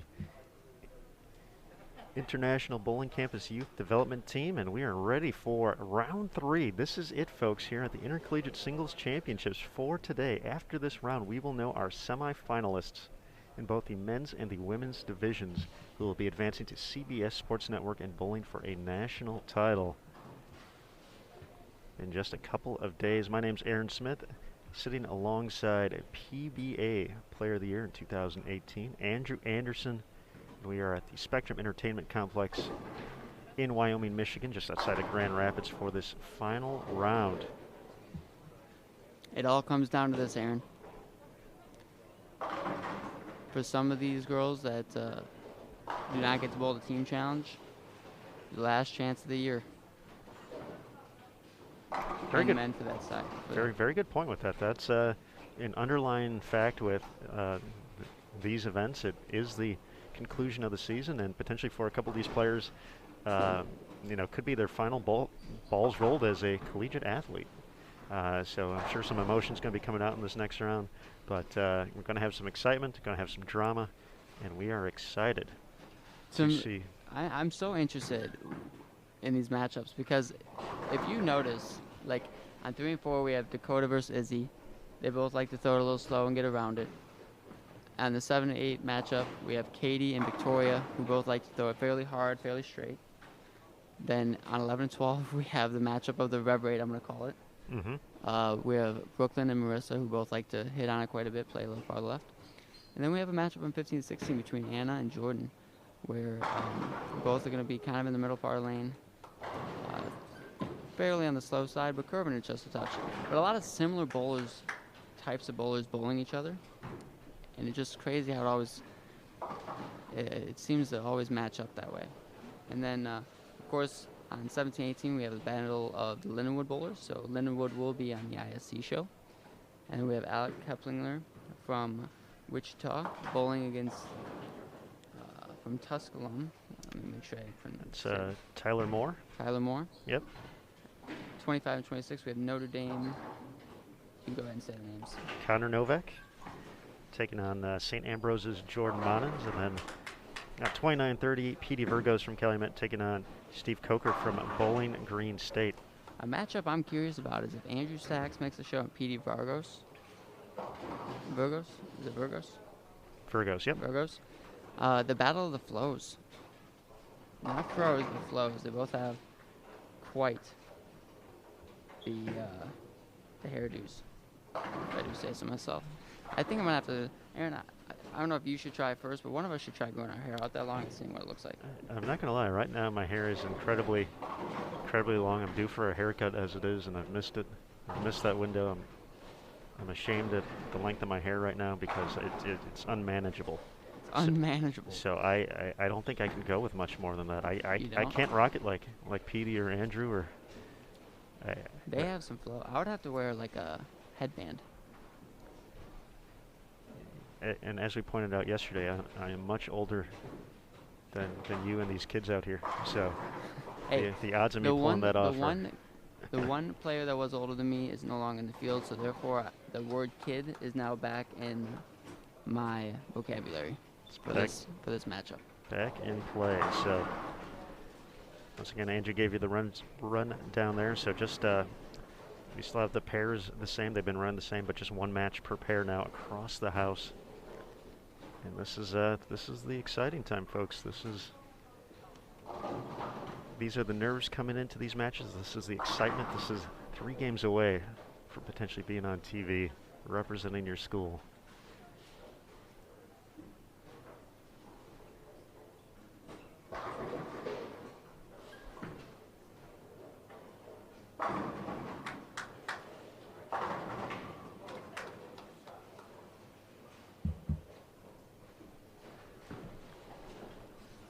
Once again, there was no re-oil, so these pairs did have use from round number 1, so the players did get 10 minutes of warm-up to get going once again here. So Andrew, in a situation like this where you're going to a pair you potentially haven't seen, maybe your coach was scouting it out during the match, if you were in a position to potentially see a couple shots. You know, you had your strategy on the fresh. How much are you thinking ahead of, you know, what do I want to do if I make it to match 2, or are you just kind of letting the progression of the day and what you've seen out there, even though you're on a completely different pair, kind of set the initial track for you? Well, I think it's very situational. If How do I word this? What do I think is correct versus what I think is happening is a little different here. Because I would be, if I felt like I was in a position to win, I would take a gander. I would take a gander, and if anything, it just kind of takes your mind off your own match for a second. Just take a look at where you might be going, see what's going on, and if you lose, so what? You gained information anyways. But I don't think that really happened much here. Based on how I see some of them playing, I don't think that they really know what happened prior. I don't think they're playing that really into a factor. Earlier today we talked about A games, right? And they're really just leaning towards where they're most comfortable, where can I make the best shots, even if it maybe might not be the most correct way to play them. Where can I make the best shots? And I really, really think that 11-12 is going to be a very high-scoring match. And I say that because the two girls prior, Jenna and Dakota, did not throw a shot left of 15. Not one shot. In practice, nowhere. Maybe a spare wall. And now you have Marissa and Brooklyn, who will not throw a shot right of 15. And so they have all that hook to the right given to them. And the pattern's very fresh in the middle. So I would expect high scores there. Where in the match with Jordan and Anna, they're both playing the middle part of the lane, where we saw Patricia already play the lanes. So it's hard to get left of where Patricia was, really. And Patricia was throwing a little bit of surface. So the lanes are going to be broken down pair to pair, really different for all of these girls. I've already watched Katie on 7 and 8 after bowling in front of us on 13-14 playing left. She's actually struggling getting her ball to hook enough over there. And that just kind of goes to show you how much different these pairs are playing. The 10 minutes does help, but the strategy involved is definitely leaning towards where they're most comfortable right now. I think on the men's side, if you're left-handed and still in this field like Andrew Sachs, I think you have an advantage. Because there's more traffic on the right side lane. Left side's kind of on your own. If you can figure out the fresh, you kind of get it to yourself for a while. And we noted with Andrew, and trying to think of who's on that pair before him, if he's following.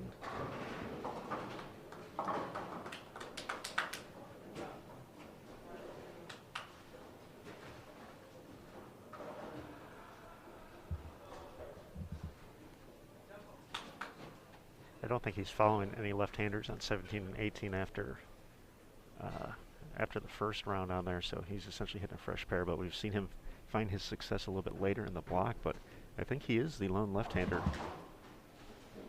in the field at the moment on either side. Slow start for Anna.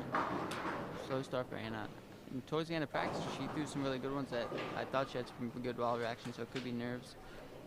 Could just be the lanes transitioning, but Jordan off to an early lead and see if she can capitalize on Anna's early mistake and make that lead even greater.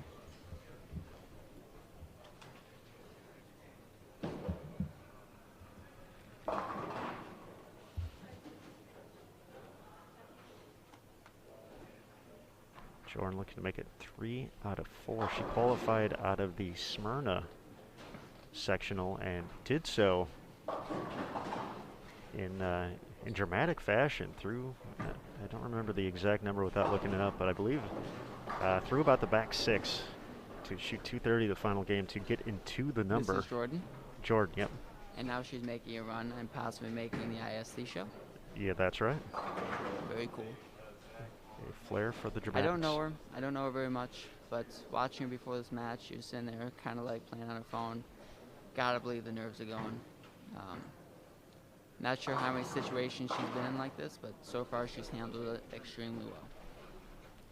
And sometimes, you know, we talk about different personalities and how they attack the game of bowling. I almost think that in this situation, sometimes having that kind of go with the flow personality is great, because moments like this don't really affect you as much as those who really want it, you know. I'm one of those ones who really want it all the time, so I almost like pep myself up a little too much, and the nerves get going too much early, so it takes me longer to settle in. But looks like Jordan's settling pretty good here. So throwing some good shots early. I think she liked that one, but staying clean, getting off to a good start. On 11 and 12 we have Brooklyn and Marissa, and Brooklyn with an early 3-bagger before splitting but sparing it. But if she can double here, she can get out to a 40-pin lead with 3 frames to go in the first game. And Black Cloud is back. Hey, Andrew, we missed you. Why do I talk? Happens to the best of us. Marissa, I believe, had the best 3-game set on the women's side during the opening round. She was in the 660s, so averaged 220 on that first pair. They bowled extremely quick. We noted that. Yeah. That was the one that was done like 8 frames early.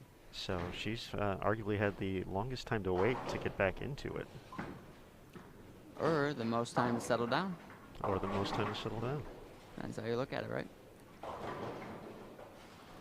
But I think for Marissa Indiana Tech has been a very solid program for the past couple of years, and the women's team did not advance to ITCs, so I believe they did not. So this, do you know what grade she's in? I believe she's a senior. So this is the home run rally. The home run rally, yes. This is Brooklyn is a freshman at Arkansas State. I have a feeling we're going to see a lot of her in the next few years on the collegiate level. But for Marissa, nothing better than going out with a bang here. But with the team not making it, I know there was some disappointment when they finished up the season, not doing that. So kind of has, the whole team on her shoulders here. I gotta believe the team's back at school cheering her on right now. Absolutely. Early openings for Anna, chopping the 3-6-10 there. She's got to get it going. She's got to get settled and got to get going. Her ball reaction is better than what she's showing us. That was a much better shot. There we go. There we go. Asking you shall receive, Aaron. There you go. See, you're back on it, just like that. Back-to-back opens for Brooklyn after I said something on 11 and 12. And now with a double, Marissa can take a 10-pin advantage. It looks a little to the right, leaving a washout.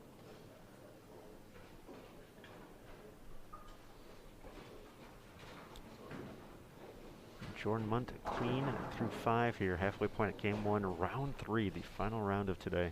I really believe that if you just stayed clean for 30 frames and only threw 2 strikes a game, I think you'd win every match. Grind your way to 6-0? Yep. I really think you would, at least on the women's side so far. On the men's side, depending on who you bowl and when you bowl them, you might need some more strikes. Because there are strikes being thrown, but very, very randomly. I'm going to call it. Like you see a lot of 160, 250s. You see a lot of 240s, 170s. So it balances out really quick. The lanes transition very fast.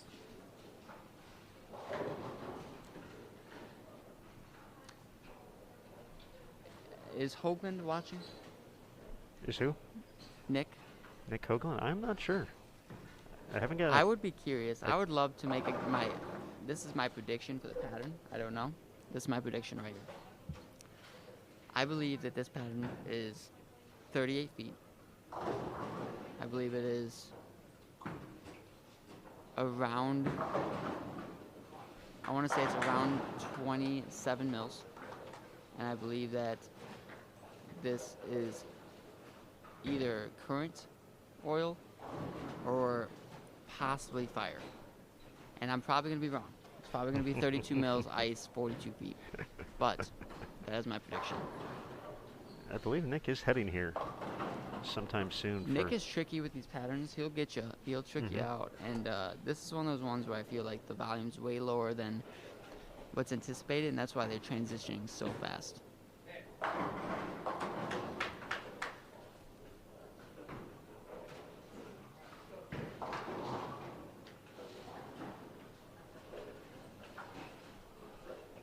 When do we find out the pattern? After the show? After the show.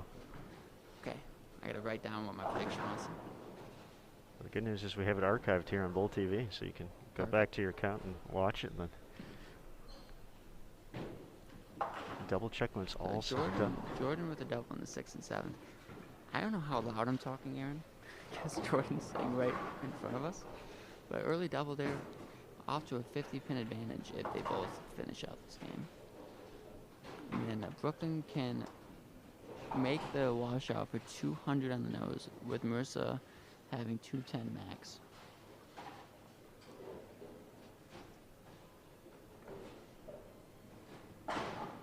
So again, we do have live scoring available, folks. Courtesy of Americas. Anna gets the hit in the 8th. And she threw her arms up like, if I could just do that more, you know? Like, sometimes that's all it is, too. Like, you just want to throw enough good shots, because it's hard to make moves when you're little all over the place. You're kind of just trying to battle through it.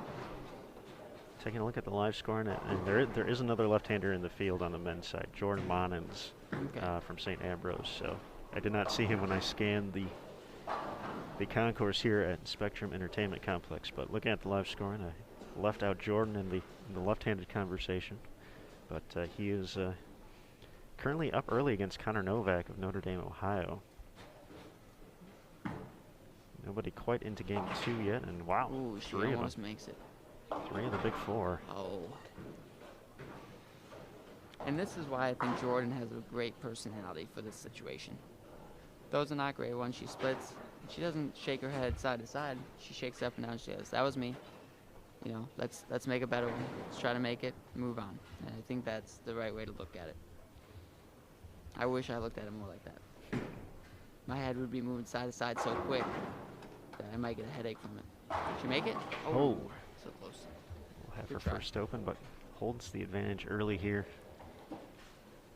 9th and 10th left to go. Game 1 was Brooklyn Boudreau up 22, 200 to 178 after game 1 against Marissa Carey over on 11 and 12. Marissa's not liking that right lane so far. Strikes, a lot of strikes in the left lane, not much to show for it in the right lane.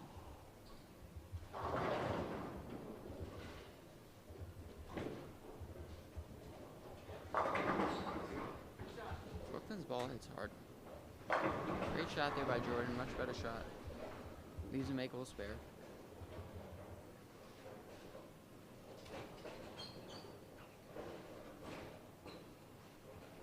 If you're Anna in this case, I don't know if there's many better coaches you want to be sitting behind you than Kim Terrell-Kearney. She's pretty good. Yeah. I think that if you need somebody to get you some either ball reaction or some advice and just how to handle a situation, I think that Anna's got the best one for it in this situation. North Carolina A&T will be competing in the ITC coming up this week as well, so the rest of Anna's teammates will be joining her in the greater Grand Rapids area. I've got to believe that they're hoping that they're celebrating something tonight.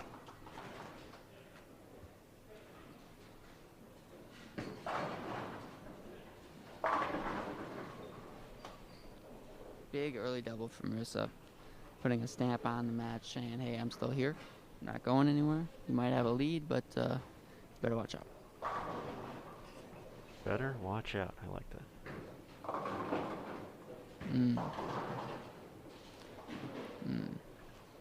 I think that was a good shot.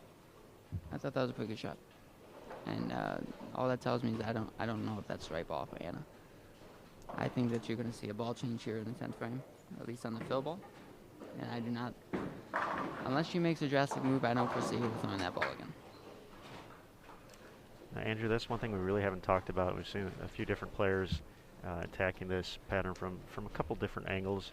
For the most part, it seemed like players are navigating a little bit farther inside here.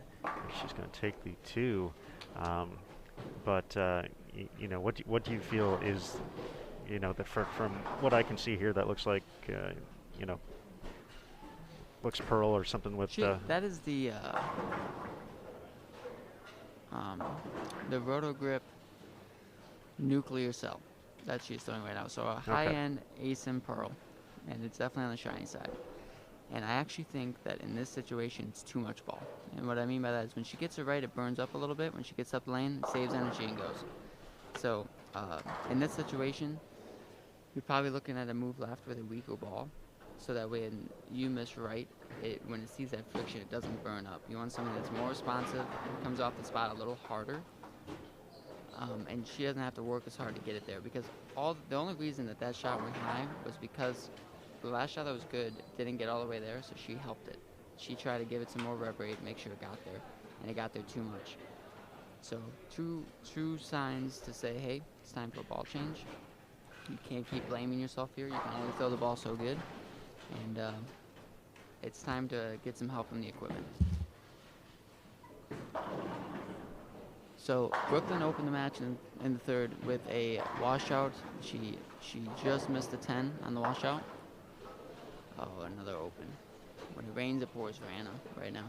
But Marissa Carey with a trip 4 in the third to now take the lead in the match against Brooklyn and take momentum.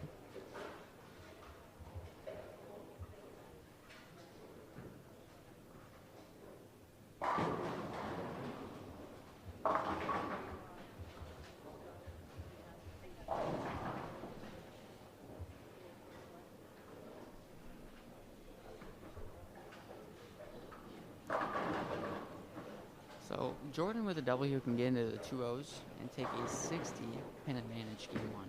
60 pins in this format is a lot, and Marissa gives it right back, leaving the 3-6-10 in the fourth frame, takes the 3 right off the 6-10. So if you're Brooklyn, sigh of relief. Get another chance to get the momentum back on your side and throw a W and take the lead. Couple of updates after game 1. Andrew Sachs ahead of his teammate Troy Owens, 217 to 202 on 17 and 18. Looks like Petey Burgos from Calumet is going to have a game 1 lead over Stephen Coker. He's going to be in the 230s. Stephen at 172. Alec Keplinger, our top overall seed, continuing to cruise as Jordan turns into a double with the Brooklyn. She's going to be in the 2-0s. Keplinger going to be in the 2 teens. Tyler Moore can max out at 204. Jordan Monins is going to have a lead over Connor Novak. Some struggles in game 1 for Connor. He's got 75 in the 7th with a strike in the 8th. Looking to get something going here. Some of our other matches on the women's side. Izzy Allen is going to be up against Dakota Fakney. Izzy with 226. And Dakota can max out at 182. 40 pin advantage early. So a 59 pin lead for Jordan over Anna going into game 2. So the sizable deficit. I think you gotta, if you're Anna here, I think you gotta ball change. I think you gotta get out of that, gotta get into a different zone, different mindset, refresh. 59 pins in 2 games, right? You gotta feel like you gotta make up pins early, but it's quite the opposite. You gotta keep grinding, keep making good shots. Your opponent only had 2-0. It's not like they're shooting 240. You don't need 270 here. You just throw some good shots. We are getting a ball change. We are getting a ball change from Anna. Looks like she's gonna go to a high road.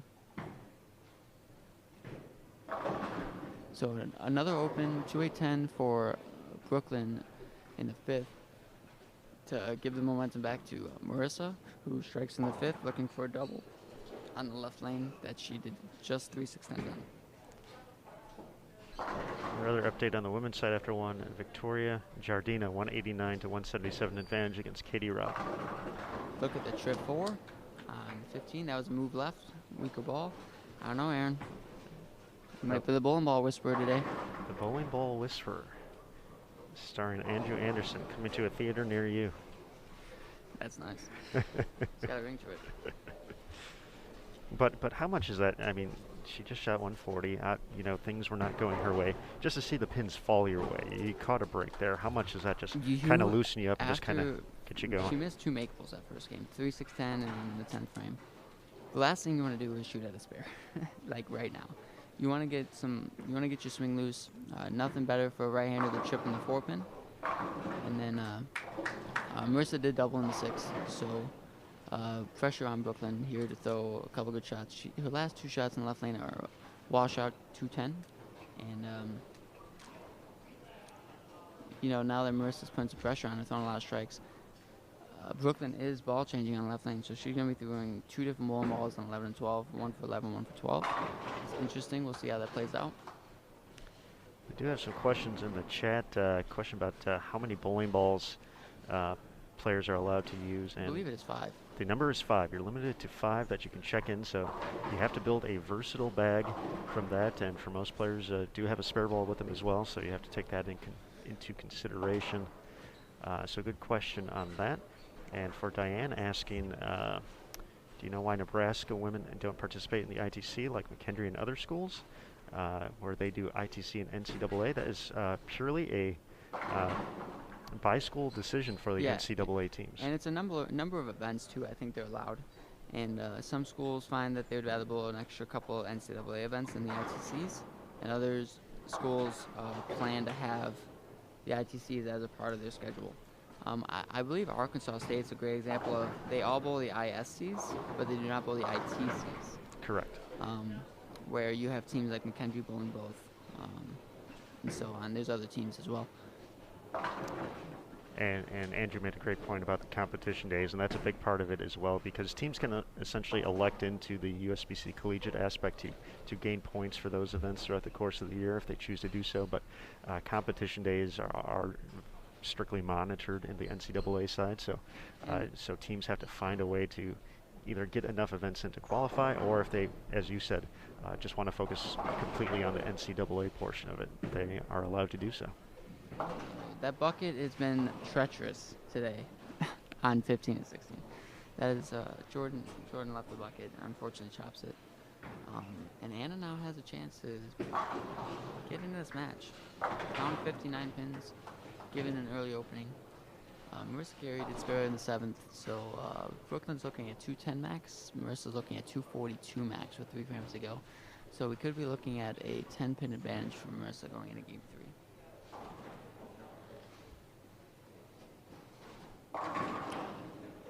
And there's just not a better feeling there. You get away with one. You trip before, you get away with another, and that 149 is now no longer in your head. You're just like, let's take advantage of this.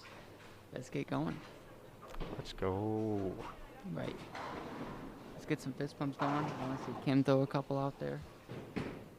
Coach Kim sitting just to our right here in the Bowl TV booth. I might have to protect you from her fist pumps. I had to protect you from TJ's earlier. This is true.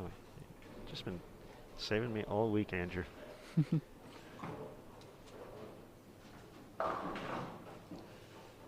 Marissa's got a strike in the 8th, and now Brooklyn has to shoot at the 3, 6, 9, 10 in the 8th.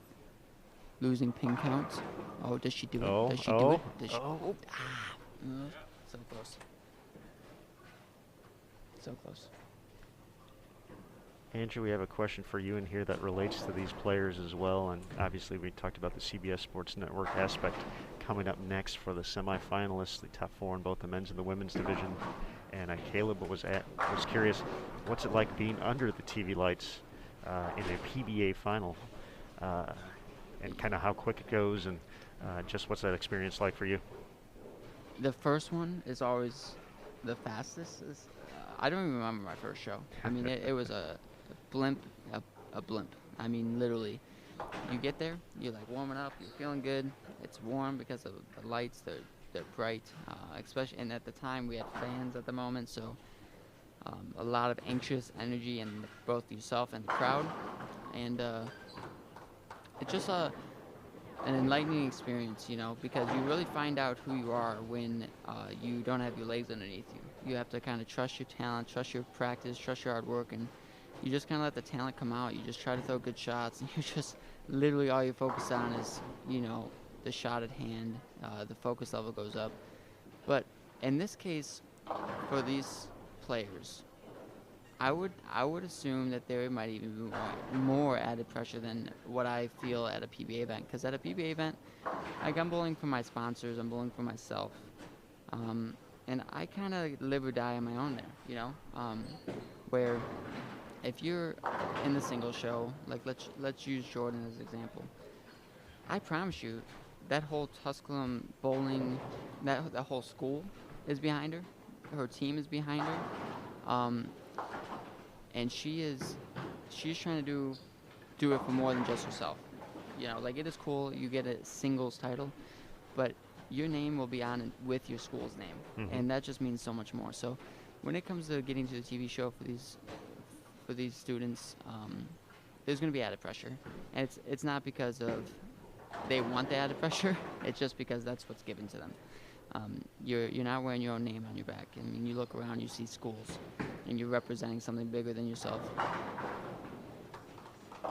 Excellent stuff there, Andrew. Thanks for the question, Caleb. We appreciate it in the Bowl TV chat.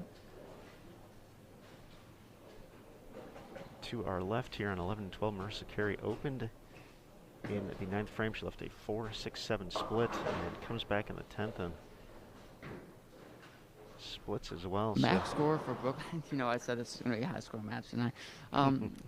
Brooklyn can only max at 172. So no matter what, Marissa's making up pins here, but she's got to not be happy with back-to-back opens possibly if she does not make this.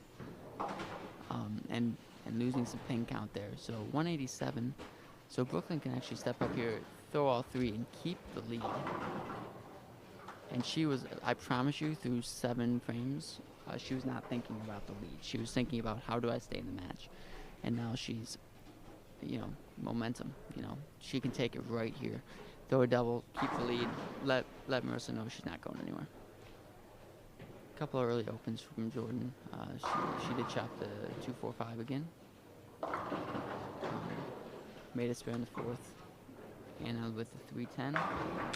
Great shot by Brooklyn in the 10th. Throwing the first one.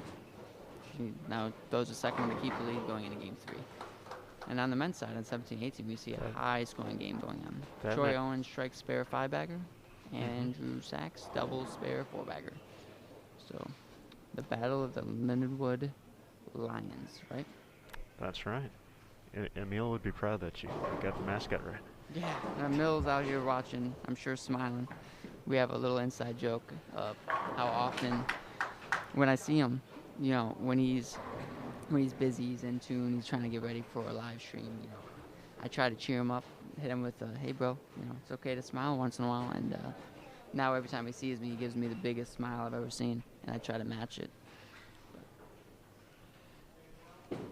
Some additional questions in the chat here from Joe. Do these bowlers have the ability to bring more than the 5 balls and keep extra ones in a paddock? Or it's 5 period? It is 5 period, so you have to check in your 5. Prior to competitions, prior to practice session starting, I believe. I don't think you get to practice with more than the 5. So all 3 in the 10th for Brooklyn for 172. She loses 15 pins there, but I believe she still takes the lead by 6 pins going into game 3. And then Anna misses the hardest spare ever. And this is going to be a great example. Watch this, Aaron. She leaves a 310, misses a 310. You put the 6 pin there, guaranteed me. All right. There you heard it here first, folks.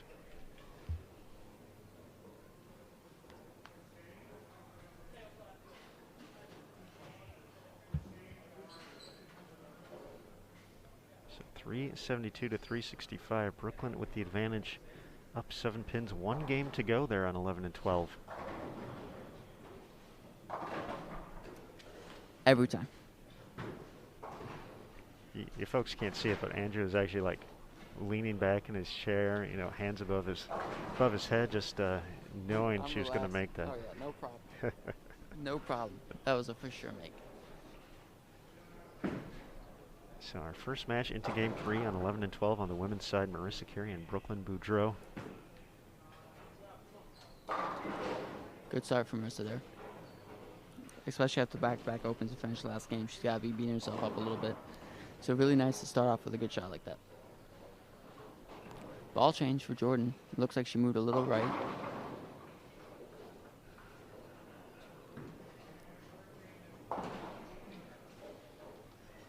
Jordan's just trying to stay afloat here.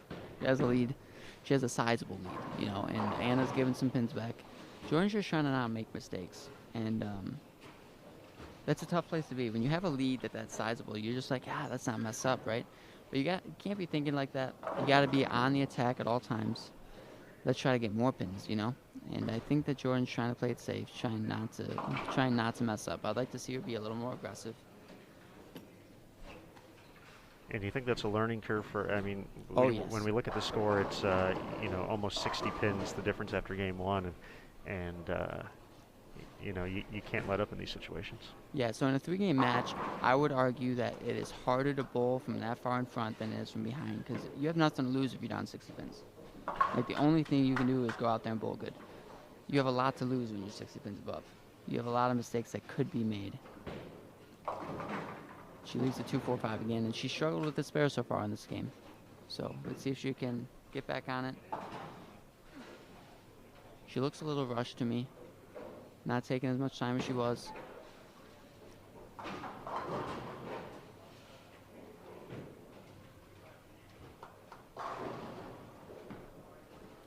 Looks like a good spare. Good spare from Jordan. Just trying to stay afloat here.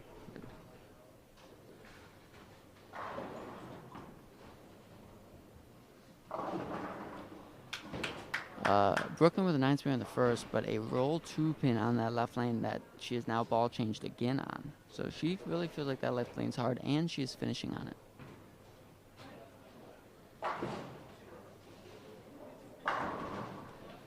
Opened by Troy Owens in the 9th to put a max score at 245. Andrew Sachs is now in the 240s with the first strike in the 10th, and can shoot 258. Early double for Marissa.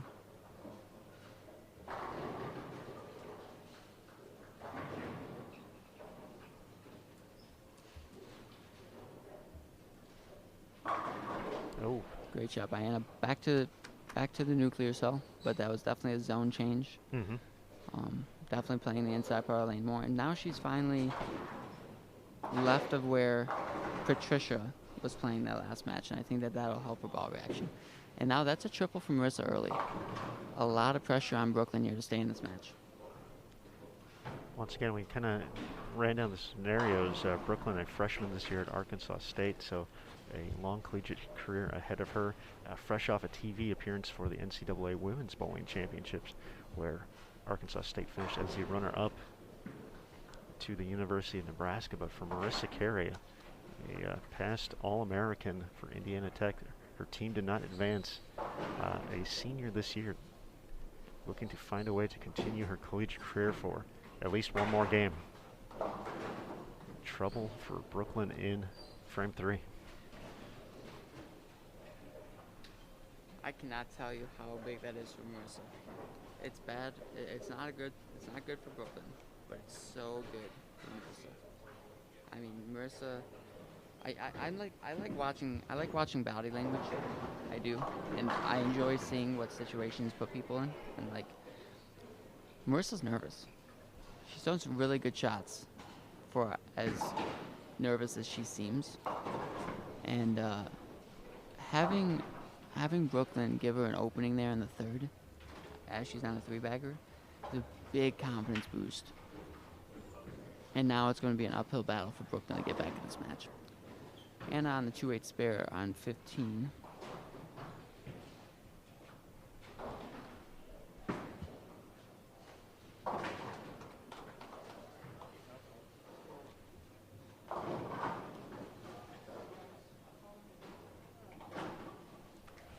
That was close.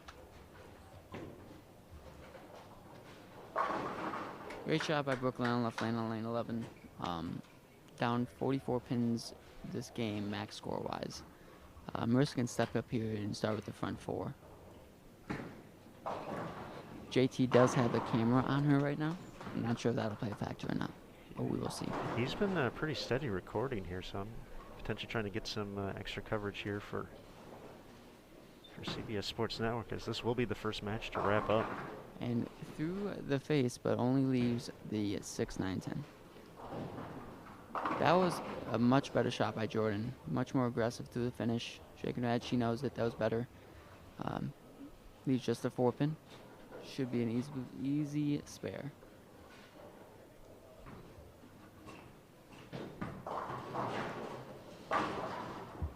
Yeah, everyone else still. Let's see, game 2 update. Andrew Sachs, 248 that game, up 465 to 437 against Troy Owens, his teammate at LU.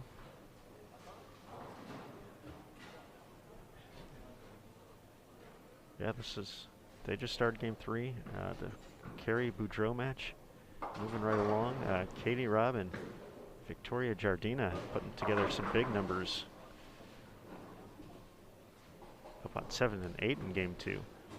Katie can still shoot 259. Yeah, but open in 10th for Victoria. 216, she's at 405. Katie Robb can get to 436 if she strikes out the 10th.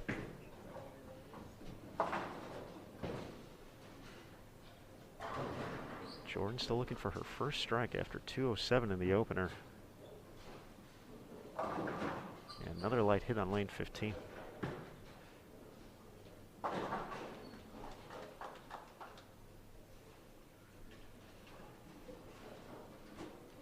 Getting just 5. Pin count. Pin count's huge. So Marissa 9 spare on the 5th. Another split by Brooklyn on the right lane.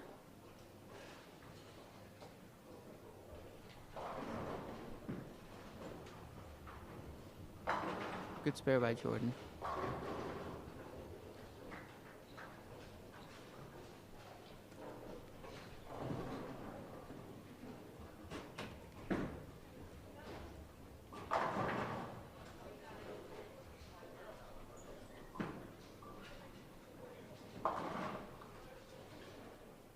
Marissa clean through 5, early 3-bagger. Second open for Brooklyn, 74 in the 5th after that open, so that match has swung in Marissa's favor. Brooklyn kind of taking a reset there. Victoria on 7 and 8 open in the 10th for 216, but Katie Robb with the spare here on the bucket, and she does make it, is in the 230s. So they're figuring that pair out pretty good.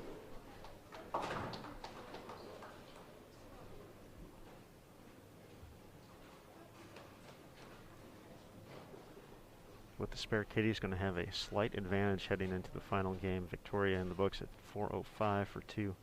With a strike on her fill ball, Katie would be at 412.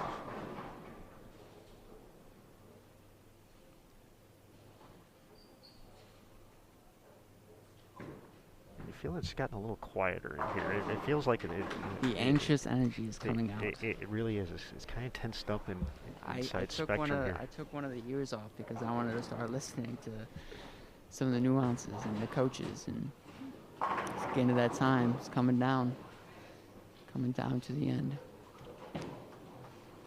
Brooklyn has that left lane figured out. That right lane is just giving him a bunch of trouble. Marissa with a great shot, leaving a 9-pin in the on lane 12 and frame 6. But has a pretty commanding lead. Max score 255. Brooklyn's max score is 224. Hannah stepping up in the 9th here with 211, being the max score. Looking to gain some pins back on that 59-pin deficit. Great shot, chopping the 10 out.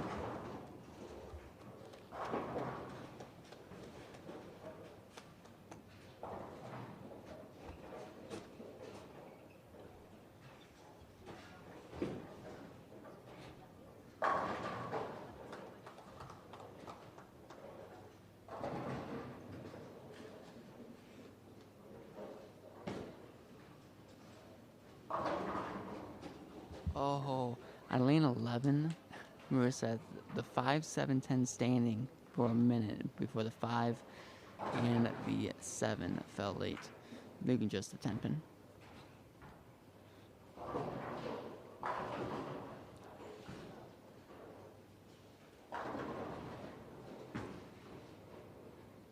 Another, ball change for Jordan. Great shot, leaving the 8-10. She is playing a little too much in the friction right now. Ball's burning up fairly early. And I can get right back in this match. Seen so many times today. 60 pin, 70 pin, 80 pin advantages just gone in the game.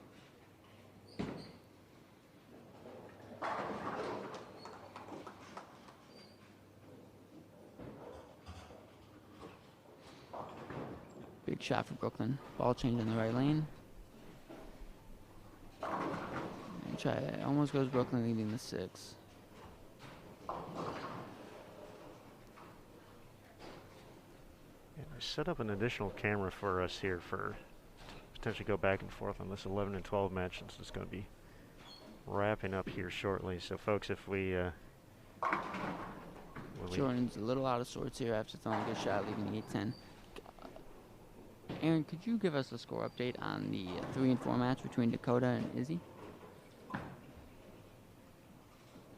I can. 419 to 418. Dakota up by 1. Dakota with 237 game 2.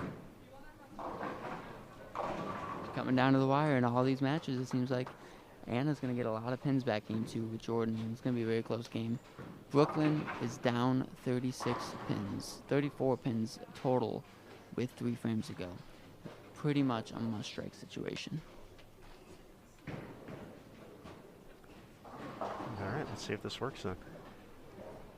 We'll go for her 8th frame. Hopefully you can still hear us.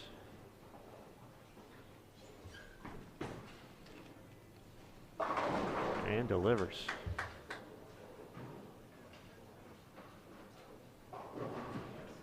Back to Jordan for her. Fill ball goes back to the ball she started with. She's a little uncomfortable now. She threw that really. I mean, 0 strikes that game. Just cannot catch a break. 147, and it looks like Anna's going to get a lot of those pins back if she doubles. How many times have we seen 60, 70 pin leads just vanish? 59 pin lead for Jordan after game 1, and if Anna doubles here, the lead is in Anna's favor. It does seem like having that big first game has been somewhat of a downfall here. It really does seem that way. Okay. Spare for Marissa, leaving 3-6 in spare. Max score 231. Max score for Brooklyn 204. Once again, that was a 7-pin advantage to Brooklyn heading into that match. So at this point, if Brooklyn strikes out and Marissa stays clean, we could have a tie game. Oh. I've been waiting for one. Once again, 9th and 10th frame roll-off. We'll see Marissa's 9th frame right here. Looks a little to the right, and she leaves the 210. This is what we live for. These moments. Nervousness is getting there. She didn't take a lot of time. Not her most committed shot, but big moment here. She can make this spare, keep the pressure on Brooklyn.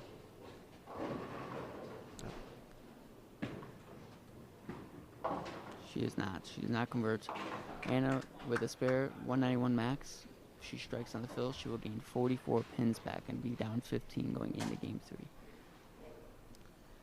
Okay, so Brooklyn 9th and 10th. With a 3-bagger here, she makes the ISC singles show. Let's head back to it. 9th frame up first. She is not struck on this lane in 8 frames. That's left. Gonna catch it. Huge Oh. break. Huge break. She was not comfortable on that lane. You can see that. She's been very comfortable on the left lane. She is huge break, Aaron. Huge break. And Marissa just got to be beating herself up after that. A little bit of an errant shot in 210. So once again, bonus coverage here on 11 and 12. So any mark here by Brooklyn will make Marissa mark.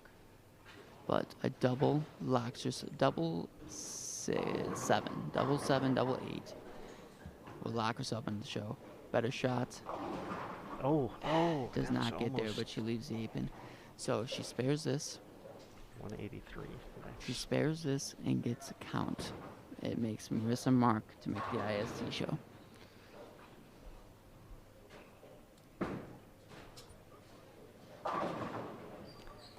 .555 Brooklyn's max score. Any type of mark for Marissa. Good spare attempt. She needs count here. She needs count here to have a chance.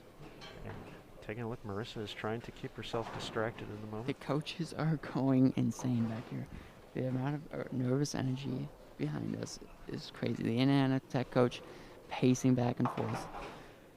Justin Kostick, the Arkansas State coach, so happy about that Brooklyn. Thought that was a good shot in the 10th, but it did not get there. So Marissa, being a senior, could be her last shots in college. But she most certainly does not want this to be the last shots. Okay, so she got enough count. This now breaks Any mark. any mark. Brooklyn in the books at 5:53. Anna with a strong start. She's down 15 pins going in game 3. Marissa needs a mark. Oh, She that's gets the way to best do mark it. possible. That is the way to do it. Bounce back, and that's for the Warriors back home in Fort Wayne, folks. That is a win for Marissa Carey. Senior ISC show. Can't write up much better than that. And for Brooklyn, we talk about learning experiences. We saw one with Mabel earlier. We're seeing one with Brooklyn. Brooklyn throws it unbelievable. She is a freshman. She's going to be here many times, and I'm happy for Marissa. Senior, I know we've said it, but what a way to go out. And hopefully she can make some noise on the show, make it interesting. And hats off to Brooklyn for a great performance her freshman year. Not too shabby making the team show for the NCAA National Championship, and then finishing in the top 8 at ISCs. Absolutely. Well put, Andrew.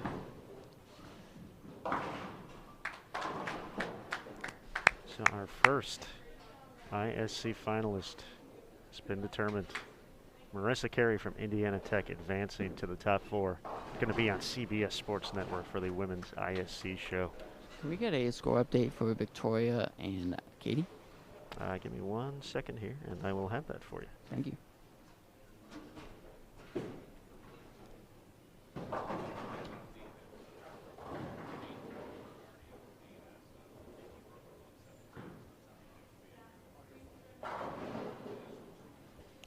That was a 4:11 to 4:05 match after 2, advantage Katie Robb.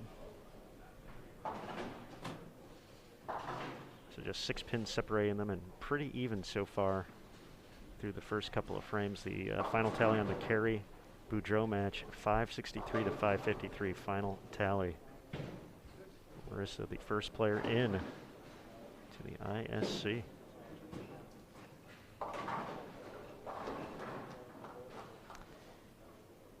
Pete Virgos with the advantage heading into game 3 against Stephen Coker over on 29 and 30.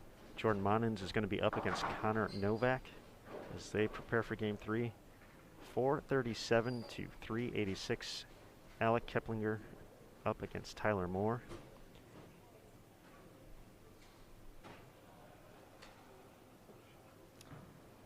Jordan with an open in the second. She's just struggling. She hasn't had she just cannot buy a strike. It's been about 15 frames without one. Anna's just kind of grinding along. Jordan needs to make one of those moves, we're talking about. Do something drastic.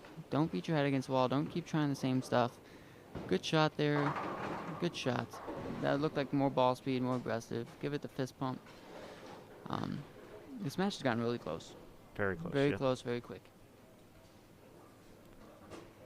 And Izzy Allen with an early 3-bagger in that match, and I believe that there's an early open by Dakota, maybe 2 early opens. So big lead for Izzy early in this match. That is correct. 2 opens from Dakota, and that was a 1-pin match. Dakota with the advantage. So Izzy has flipped it to her favor. Way down on 3 and 4. Yeah, Dakota's got to get it together here. Got to throw some strikes at Izzy to create some pressure. Taking a look at 17 and 18, you can see it on our screen here. You see the big 4 up there. That's from Troy Owens of Lindenwood, and he might be running out of frames here against Andrew Sachs, his teammate at LU. Andrew held the advantage heading into the final game, and max score now for Troy is 209. Andrew can just fill a couple frames here. He's moving on. Good job at to the Dakota. ISC. Good job at Dakota on lane 3. Packed all 10, but at quite the disadvantage now, right? So gonna have to get something going. Gonna need some help from Izzy to get back in that match. But on 15-16, good spare by Anna. Oh, Victoria on lane 8 with a late trip forward, and she needed it because Katie had a 3-bagger going in and has a lead. Huge trip forward in the 6th frame.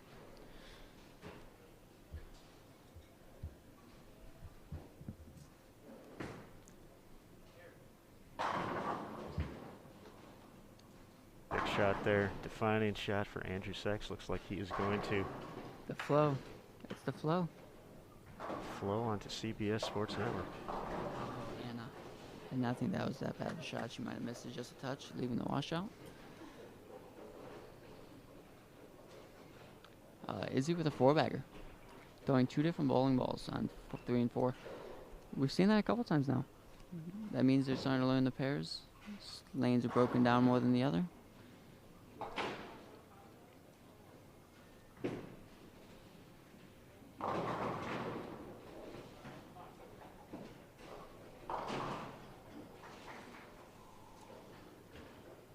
Izzy going for an early 5-bagger and a huge lead.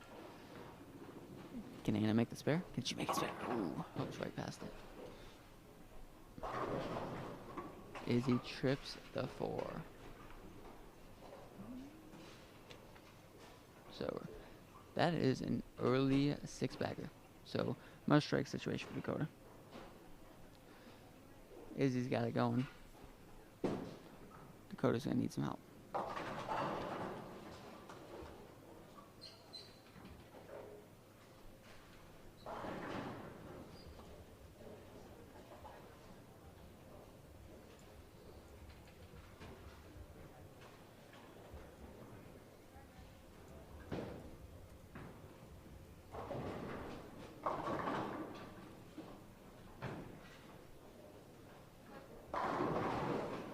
Katie Robb with a 4-bagger. Max score of 270 with 3 frames to go. Saw a little emotion there too. Oh yeah, she kind of wears it, you know.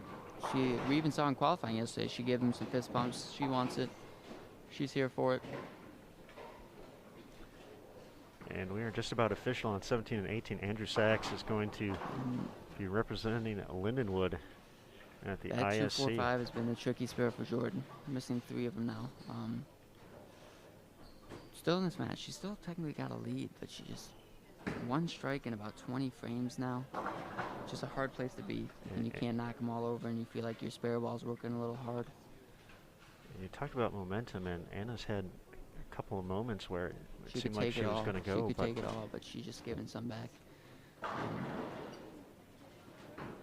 That was a little slow.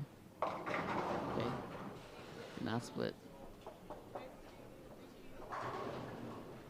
Looked like Dakota opened again in the 6th. Did throw a strike in the 7th. It looks like Izzy's going to kind of climb away with that one, but something for Dakota here is, you know, she says the team event this week, and her team's going to need her. Get the rhythm going again, throw some good shots to end this match, gain some confidence, get ready for the team event. Jordan with a good spare.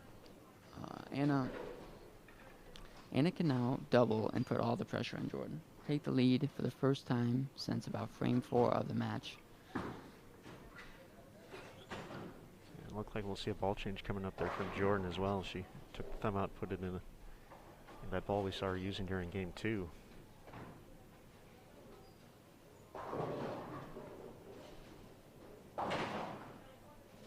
Izzy Allen still in cruise control. She did not strike in frame 7, but left herself a makeable spare, and Big break by Anna. That pair just looks difficult. Just doesn't look very fun at the moment. Battling both some shot making, some nerves. Looks like Andrew Sachs making the ISC show for Lindenwood. he is locked in. He will be advancing. Well, there will be one Andrew on the show.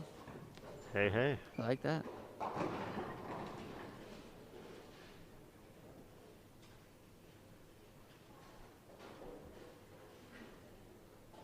See, I like that, getting the Andrew on show ratio up that way. Yes. Better shot by Anna. Oh, That's a wow. foul. It's been so tough to get there, and then you get there, and then that happens. There's the emotion we've been waiting for out of Kim. She wanted that one. That was a great shot. Great shot. You know, and that's one of those ones where give and take, right? You got the Brooklyn. You kind of take it right back. It's going to be a grind-out match here, I think.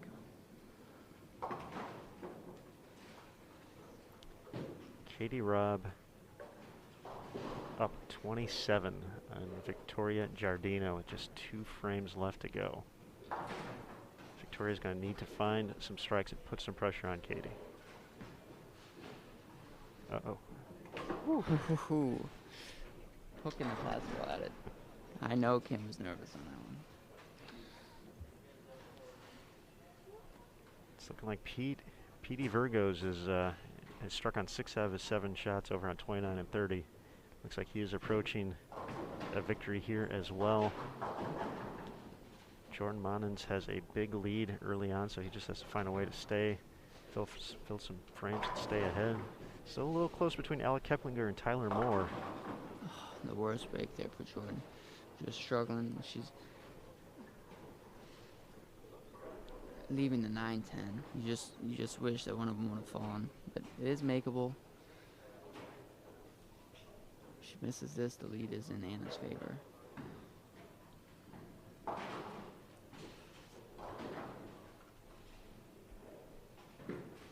I think she made it. Hook. Oh, close. Okay, Jordan needs to do something, right? She's throwing the same ball, not taking much time here. She's going for it. Maybe she felt like that wasn't a very good shot. It does look like she's moving a couple left here. That was a move left. That looks good. Great shot. Great shot. bounce back shot. Best And shot that of was the game. like a 3 or 4 move left. Been trying to keep track of where their feet are. That was definitely a move left.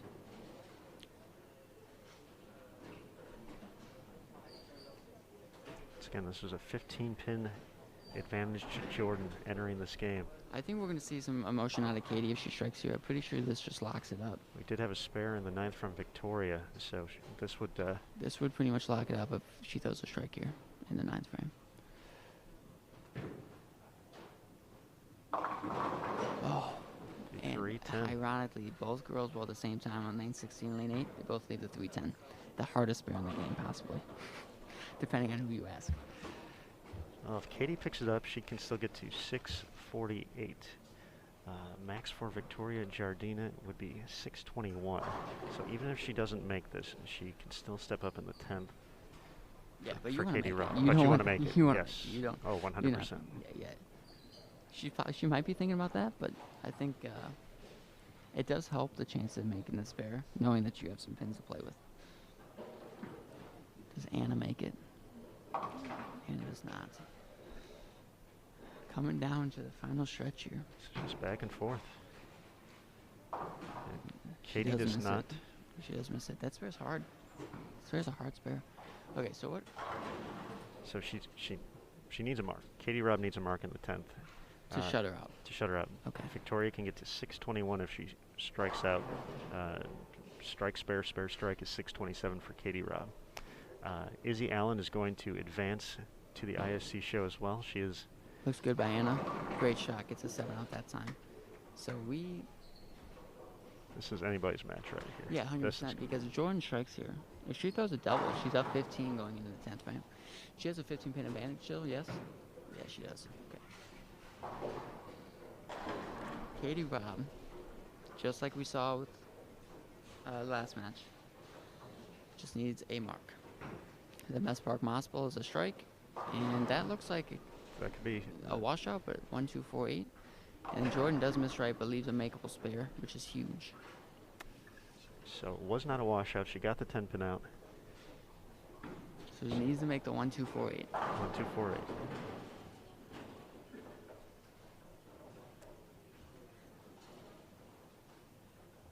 The nerves.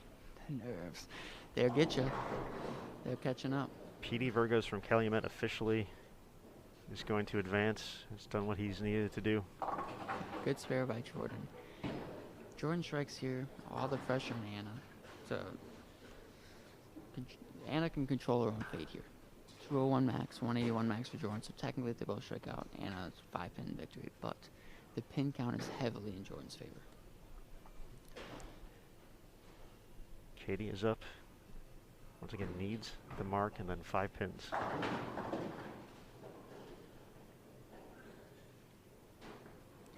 Good shot from Jordan. Oh, just does not get there. She does not.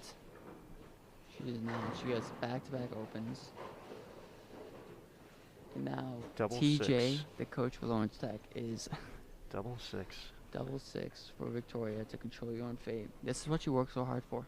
In these moments, you just kind of let your talent take over. You look at something, you try to hit it, try to make the best shot possible. You don't worry about striking or not. You just make a good shot. Does Jordan make the spare? Jordan does not make the spare. All right, this is winning time here for Anna. For both of them.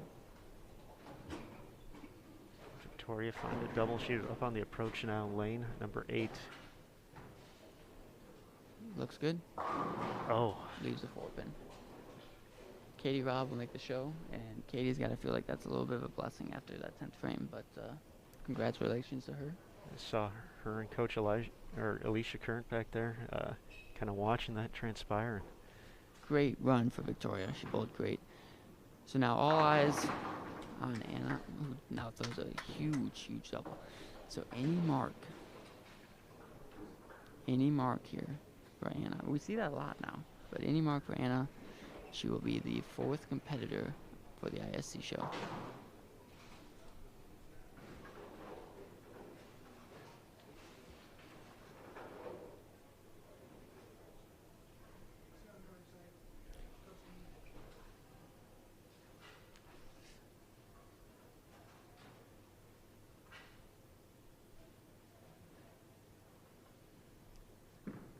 Make it to CBS Sports Network. Stubborn 7.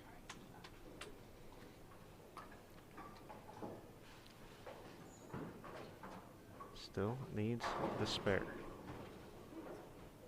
And once again, you talk about this format and just finding a way to defeat your opponent. We're going to see some of these scores. Victoria is going to be north of 600. This is a low 500 match. It's just all about drawing. Who you draw, where you draw them. Some of these pairs are just brutal.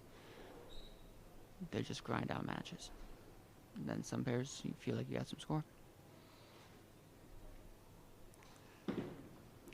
Double dribbled it, and she makes it.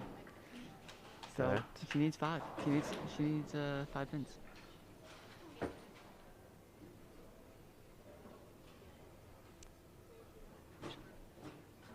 .686.607. PD Virgos defeats Stephen Coker. That match is official. 2 matches still going left on the men's side. This is it for the women's side.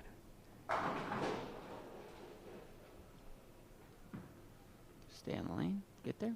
One of the best shots of the day.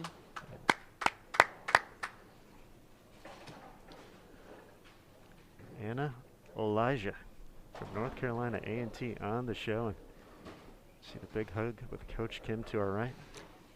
Proud moment there. And Jordan, we talk about learning experiences. You know, she has that big lead. She just did not throw many strikes these last couple games. That was the undoing. Missed a couple makeables. Like, you're going to look back, and those are going to be the bugaboo. But great run. Great run. To barely make it in, right? Make a run to make it through sectionals, to then come down to the final frame to make the show. Not sure what grade she's in, but she had a great year. Gotta be proud. Gotta be proud of the run that she made.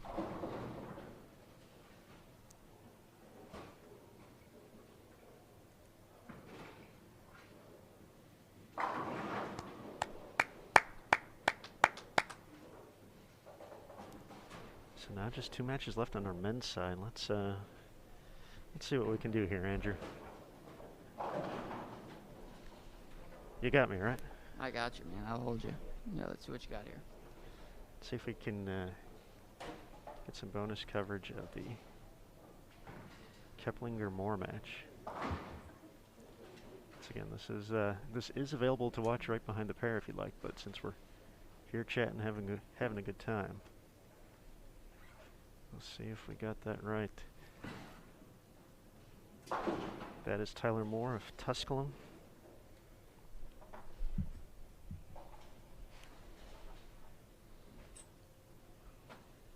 Who went up for the spare, so let's take a look at live scoring.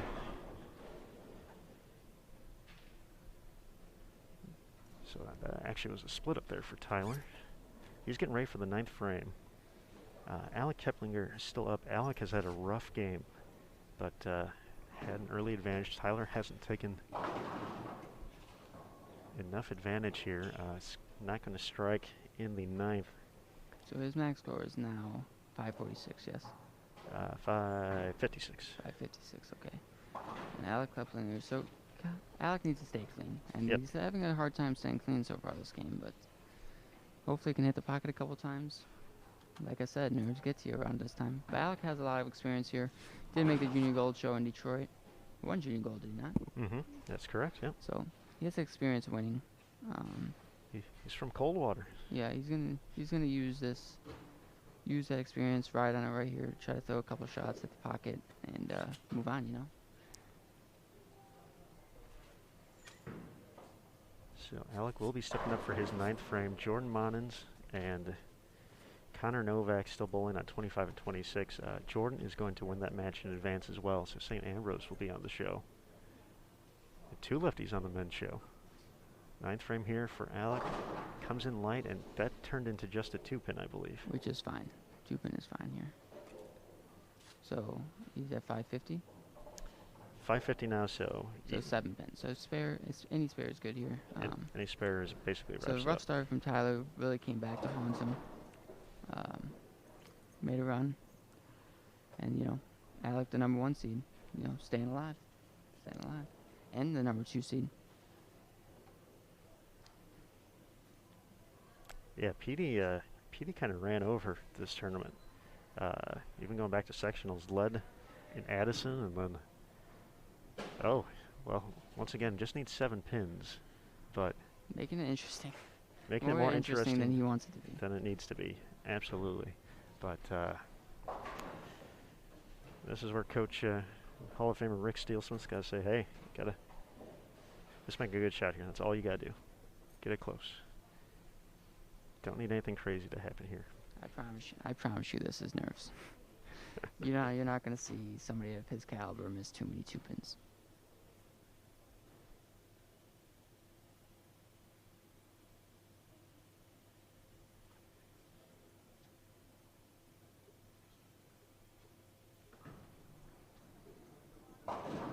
And That will be enough, that but is barely. 7, but yeah, he is... You know, and if you're Tyler, you're stunned that you only lose by a couple pins here if you strike out. This is pretty crazy. You know, if he doesn't make this, he's in the 120s, but it's going to be barely enough to hold on. Rick Steelsmith went up and took a gander, but what a crazy finish. Alec, you know, be unfortunate to make the show, and you're gonna have to pull himself together for team event the next couple days, and then good spare. Makes up the 2-pin, but.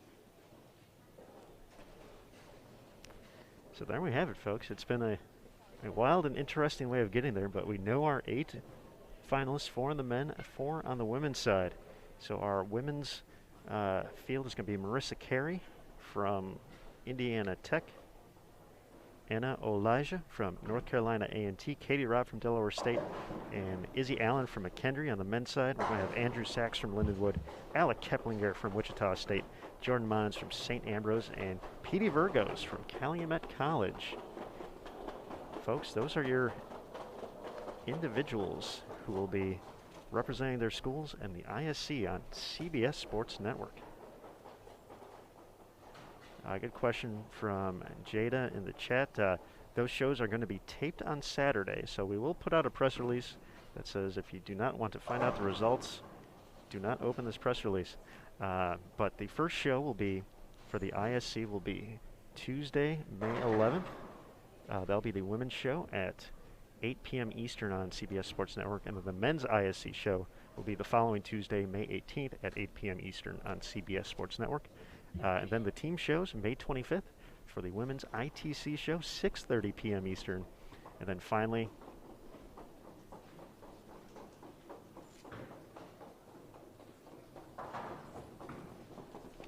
the men's ITC show June 1st at 8 p.m. Eastern. So those are the times coming up. This actually does conclude our coverage for today. So Andrew, you got your coffee in? Got my coffee in. I'm gonna go get some swings on the golf simulator back in the back. Well, there you go. Get some practice in myself, probably. It's not even 11 o'clock yet. That is crazy. That is crazy. We've already had a full productive day. Yep. Yep. Might need a nap. Might need a nap. Well, thanks for having me, Aaron. That was fun. That was interesting. That was that was some crazy finishes to some of those matches, how they turned out. But congratulations to all those who made the TV show, and looking forward to seeing what happens in the team event. All right, folks. Andrew Anderson once again joining us here today. Team USA, USBC Board of Directors, PBA Player of the Year in 2018, three-time national champion. So big thanks to Andrew for joining us. It's crazy, but we have quickly concluded today's action. So we have our finalists. We're going to go ahead and get some photos, get talking to them, do some other cool things. The ITC practice sessions are a little bit later today, so they'll get their opportunity to start preparing for competition tomorrow, which kicks off at bright and early, 7 a.m. Eastern for the men's qualifying round. Then they will have their first round of match play at 11 a.m. and then we'll have a break. Then the women will qualify at 2 p.m. and then have their first round of match play at 6 p.m. So full day tomorrow. Bowling coverage is done for the day. Competition for the Intercollegiate Singles Championships. Now, moving on to the TV matches in our women's division. Our first match on Saturday will feature our number 8 seed from Indiana Tech, Marissa Carey, and her opponent, the number 12 seed from North Carolina A&T University, Anna Elijah. Competing in our second match, from Delaware State University, our number 3 seed, Katie Robb, and her opponent from McKendree, our number 18 seed, Isabel Allen. Ladies, congratulations on advancing to the Intercollegiate Singles Championship television shows. In our men's division, our first match will feature our number 2 seed, Pete Burgos from Calumet College of St. Joseph, and our number 3 seed from St. Ambrose University, Jordan Monins. Competing in our second match, our number 1 seed from Wichita State, Alec Keplinger, and his opponent, our number 12 seed from Lindenwood, Andrew Sachs. Gentlemen, congratulations on advancing. Those 8 individuals, I do ask that you please come and see me at the front counter before you leave today. Also, for the 8 of you, I do need to make sure that your bowling equipment stays in the building. So please return all of your bowling equipment there to the paddock. If you are also bowling in the team event and using different bowling equipment, please make sure to let tournament staff know so we can make sure to keep those additional balls in the building. All right, Zach Barton making the final call there. Practice will be coming up. We have our matchups. We will be getting a story out on bowl.com a little bit later tonight. But folks, we are not done on Bowl TV today. So once again, we will have the Collegiate Awards Show at 7 p.m. Eastern today on Bowl TV. We will be announcing the NCBCA, the IBMA, and the NTCA All-Americans and Players of the Year, along with recognizing the club, the NAIA, and the NJCAA All-American teams, which have already been announced, so be on the lookout for that 7 p.m. Eastern here on Bowl TV. But as we wrap up, just once again, a big thank you to the United States Bowling Congress and USBC Board of Directors, the Bowling Proprietors Association of America, and the BPAA Board, Kegel, the official lane maintenance provider of the Intercollegiate Singles and Team Championships, our gold partners Rotogrip and Storm, the collegiate coaching organizations, the NCBCA, NTCA, NJCAA, NAIA, and the club, our host Convention and Visitors Bureau, West Michigan Sports Commission, the host venue and staff here at Spectrum Entertainment Complex, of course the Eaton family, a big thank you to them for their hospitality this week. Of course, all you great folks in the Bowl TV community and the fans. Can't do it without you. We definitely appreciate it. So for that and the IBC Youth Development Team, from all of us here at Bowl TV, Jason Thomas and our special guest Andrew Anderson, I'm Aaron Smith. Thank you, and we'll see you a little bit later for the award show. And folks, remember, on Bowl TV, bowling lives here. We'll see you in a little bit, everybody.